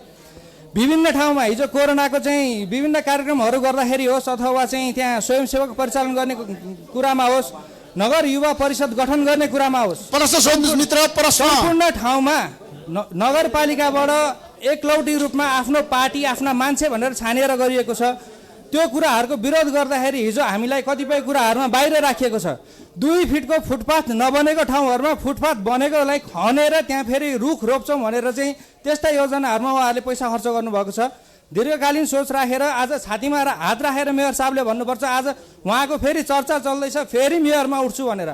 5 वर्ष समय दिएका थियौँ, उहाँले के कति काम गर्नु पर्यो, उहाँ फेरि आउनुपर्ने आवश्यकता के हो? Thank you so much. अब सबैले संक्षिप्त आफ्नो कुरा राख्नु मेयर साहब, त्यसमा अरूले राख्ने, अरू पार्टीका प्रतिनिधिहरू राखेर हामी यो कार्यक्रम टुङ्ग्याउँछौँ। ठ्याक्कै भन्नुहोस्, व्याख्या नगरिकन। अब यति धेरै प्रश्नहरू समरीमा भन्नु, समरीमा। यो प्रश्न गर्न नजान्नेहरू अरू त्यसैकै चुप्लाएर बसेका छैनन्। सबैको आफ्नो प्रश्न जिज्ञासा छ। स्वभावतः यो नगरपालिका तपाईँहरूको स्थानीय सरकार, तपाईँहरूलाई जिज्ञासा लाग्नु कुरा स्वाभाविकै हो। कतिपय मान्छेहरू यो गरेको कामको प्रशंसा गर्नै हुँदैन र राम्रो भन्नै हुन्न, राम्रो भन्यो भने त सिद्धिहाल्छ नि भन्ने मानसिकताबाट पनि पीडित भएको जस्तो देखिन्छ। र कतिपय कुरामा सच्चाइ पनि छ, केही कुराहरू कमी कमजोरी भएका हुन्छन्। गर्न नसकेको त पक्का हो, 5 वर्षमा काया पलट गर्छु, अर्को 5 वर्षमा गर्नु पनि सकिँदैन। होइन, तपाईँले जुन किसिमको घोषणा पत्र जारी गर्नु भएको थियो नि 5 वर्ष अगाडि, त्यो अनुसार काम भएन। 5वटा यसरी हात उठाएर मैले भनेको थिएँ त्यस बेलामा, 5वटामा गुड गभर्नेन्स हाम्रो पहिलो प्राथमिकता हो भनेका थियौँ। कहाँ भयो त सुशासन? चलेको छ 5 वर्ष। यहाँ आउनु पर्यो नि, भन्नु पर्यो, लिखित गरेर फलानु मान्छेले घुस खायो, फलानले काम गरेन। मेरो कर्मचारीहरू यहाँ बसिरहेको छ, मेरो हाकिम पनि यहाँ अब यहाँ छैन, त्यसको सबै जवाफदेही मैले लिनुपर्छ। हरेक दिन कर्मचारीहरूलाई हामीले त्यो कुरा चाहिँ पैरवी गरिरहेका छौँ। हरेक दिन यहाँ भनिरहेका छौँ, यहाँ कुशासनभित्र रहेर सुशासन खोजिरहेछौँ हामी। त्यस कारण यहाँ एकैचोटि सुशासन हुँदैन, यो कुरा पनि थाहा छ। अगर त्यसपछि आएर तपाईँहरूलाई पनि आउने छुट छ नि त। अब यहाँ आउँदाखेरि एमालेको कार्यालय जस्तो त्यो सत्यता होइन, त्यो झुट हो। तपाईँमाथि गम्भीर आरोप है, त्यो झुट हो। तपाईँले एमालेको कार्यकर्ता जस्तो व्यवहार गर्नुभयो क्या? यो एमालेको कार्यालय हो, कार्यकर्तालाई मात्रै स्वागत गर्नुभयो। यो एमालेका प्रतिनिधिहरूले जितेको जनप्रतिनिधि भएको कार्यालय हो। त्यसको लागि दावा साथ भन्छु, कुनै पक्षका नागरिकहरू यहाँ आउँदा मैले त्यो व्यवहार गरेको छैन। आग्रह पूर्वाग्रह गर्नु भएको छैन। यो चुनावको बेलामा कांग्रेसलाई छैन, स्वागत गरेर जानुभयो, कांग्रेसका माओवादी केन्द्र स्वागत गरेर जानुभयो। कांग्रेस पनि यहाँ प्रतिनिधि चुनिनु भएको छ। हामी कार्यपालिकामा बस्छौँ, छलफल गर्छौँ, सर्वसम्मतबाट गर्छौँ, कुनै किसिमको बहुमत अल्पमत हुँदैन। यहाँ सबै आफ्नै दाजुभाइ हो, आफ्नै नगरवासी हो। धेरै कुराहरू यहाँ सहमतिबाटै भएको छ, कतिपय कुराहरू होलान् यहाँ चाहिँ बहुमत भयो भन्ने पीडा पनि होला। बहुमत भयो, बहुमत हुनेले गयो पनि होला। उहाँको प्रश्नको जवाब तपाईँको प्रश्न। त्यसकारण केही कुराहरू कमी कमजोरी भएका होलान्। सबै कुराको त यहाँ 5 वर्षमा कायापलट हुन्छ भन्ने कुरा त विश्वास छैन नि त। कहाँ हुन्छ? सबै गर्न सकिन्छ। त्यसकारण हामीले गरेका कामहरू प्रति प्रश्न, उहाँको प्रश्न के थियो मैले बिर्सेँ। ठ्याक्कै आनो पानीको बारेमा म भनिहाल्छु। अब बार उठ्ने गरेको, जसले भ्याक्सिन लायो त्यसैले यहाँ भाइरल बनायो। पहिला सुरुमा एउटा भ्याक्सिन पाउनको लागि कति गाह्रो थियो, अहिले भ्याक्सिन नलाएर एक्सपायर भएर गइरहेको छ। त्यो बेला त्यति महत्त्वपूर्ण थियो। पुर्याउन नसकेको कुरा पक्का हो, थोरै पाएको कुरा पक्का हो, गर्न नसकेको त्यसमा चाहिँ केही मान्छेहरूले यहाँ कमी कमजोरी गरेको कुरा पनि पक्का हो। नगरपालिकाको हैसियतले त्यो कुराको चाहिँ मैले आफ्नो ठाउँमा एक्सन लिएको छु, आफ्नो ठाउँमा कारवाही पनि गरेको छु। त्यसकारण त्यो अभावको बेला, अप्ठ्यारो बेलामा त्यो समस्या परेको कुरा पक्का हो। तपाईँलाई दुःख परेको प्रति पनि म चाहिँ क्षमा याचना गर्छु। त्यसै कतिपय यो चुनावको बेला भएको हुँदा धेरै कुरा प्रतिपक्षीय मानसिकताले प्रश्न उठेका पनि छन्। त्यो उठ्नु स्वाभाविकै हो। अब सबै मेयर साहब, तपाईँ अग्नि परीक्षामा हुनुहुन्छ, तपाईँले जनताको चाहना अनुसार फेरि पनि काम गर्नको लागि फेरि पनि उम्मेदवारी दिन्छु भन्नुभएको छ। आगामी दिनमा त्यो जनताले हेर्नेछन्। अब सुन्नु, समय छैन। अब संक्षिप्त रूपमा बताउनुहोस्। सवाल जवाब जति पनि गर्न सकिन्छ। समय छैन। समग्र रूपमा विकास पाउने र विकास गर्ने चाहिँ सबै एमाले हुन् भने त अब के लाग्छ मलाई? मैले त काङ्ग्रेसको घरमा माओवादी घर पनि गएको छु। सबै एमाले हो भने त के लाग्छ र? अब श्यामबहादुर खड्काजी, अब भन्नुहोस् संक्षिप्त रूपमा। धन्यवाद ऋषिजी। यहाँ अहिले कोही प्रश्न उठाउनु भयो, काङ्ग्रेसले बाटो बनाउन दिएन भनेर। वास्तवमा मुटुमा हात राखेर भन्नुहोस्, 46 सालको जनआन्दोलनपछि यो मुख्य बाटा बाहेक सम्पूर्ण बाहेक काङ्ग्रेसले खोलेको। काङ्ग्रेस काम गर्ने पार्टी हो, तपाईँहरू गफ गर्ने पार्टी हो। काङ्ग्रेस काम गर्ने पार्टी हो। काङ्ग्रेसले काम गर्छ। काङ्ग्रेस काम गर्ने पार्टी हो। काङ्ग्रेसले काम गर्छ। काम गर्ने पार्टी हो। सोध्नु पाउनुहुन्छ। मैले जवाफ दिन पाउँदिनँ। होइन, तपाईँहरूले बाटो बनाउनु भएन, बाटोको पैसा छ नि खानु भयो रे क्या गोजीमा। काङ्ग्रेस सधैँभरि बाटो सबै मिलेर गर्ने पार्टी हो काङ्ग्रेस। काम गर्ने पार्टी हो। काम गर्छ, काङ्ग्रेसले विकास गर्छ, काङ्ग्रेसले बाटो बनाएन भन्ने कुरा होइन। जमर्जी सम्झिँदा भन्नुहोस्, समरीमा भन्नुहोस्। ठिक छ, प्रश्न उठ्यो धेरै होइन, समय छैन है हामीसँग, समय छैन। आदरणीय जनसमुदायहरू र विशिष्ट व्यक्तित्वहरू, तपाईँको भाषण चाहियो होइन? भाषण होइन, म कुरा गरिरहेको छु। भाषण होइन, हामी भाषण होइन, रासन निकाल्ने हौँ हामी। सुन्नुहोस् न, कुरा के भने अहिले जति पनि शब्द जालले एक आपसमा 5 वर्ष सत्ता चलाइसकेको मित्र नेकपा एमालेका मेयर प्रतिनिधि मित्रलाई म के भन्न चाहन्छु भने अब जनताले हिजोको जस्तो मात्रै विकासले पुग्दैन। यो बजेट धेरै छ। पहिला एउटा गाउँ पञ्चायतमा 20-25 लाख रुपियाँ बजेट हुन्थ्यो, अहिले 2 अरब 2.5 अरब बजेट छ। यो बजेटलाई वास्तविक जनताको पक्षमा, जनताबाट उठाइएका करहरूलाई जनताको पक्षमा म भन्दैछु। त्यसैले आदरणीय मित्रहरू, उहाँले राखेका विषयहरूमा म के भन्छु भने उहाँले शिक्षामा, स्वास्थ्यमा, रोजगारीमा, दीर्घकालीन विकासमा, दीर्घकालीन योजनाहरूमा, तात्कालिन योजनाहरूमा उहाँ टाका टुक्क कुरा गरेर बजेट हाल्नु भएको छ अलिअलि। तर दीर्घकालीन यहाँका जनताको दीर्घकालीन आवश्यकतालाई पूर्ति गर्ने हाम्रो मेयर साहबको इच्छा शक्ति नै छैन। त्यसको लागि आगामी दिनमा हाम्रो नीति भएको हुनाले हाम्रो नेतृत्व एकपल्ट स्थापित गरिदिनुहोस्। हामी यो नगरलाई विशाल नगरको रूपमा हामी स्थापित गर्नेछौँ। धन्यवाद। म पहिला त मेयर साहबलाई धन्यवाद दिन चाहन्छु। अघि उहाँले भन्नुभयो मेरो कामको चाहिँ कसैले चाहिँ प्रशंसा गरेर यत्रो काम गरिरहेको हुनुहुन्थ्यो। यहाँले गरेको कामलाई धन्यवाद।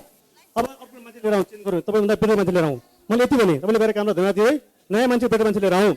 अर्को कुरा म 1-2टा पोइन्टमा भन्छु, बोलेर हुन्छु।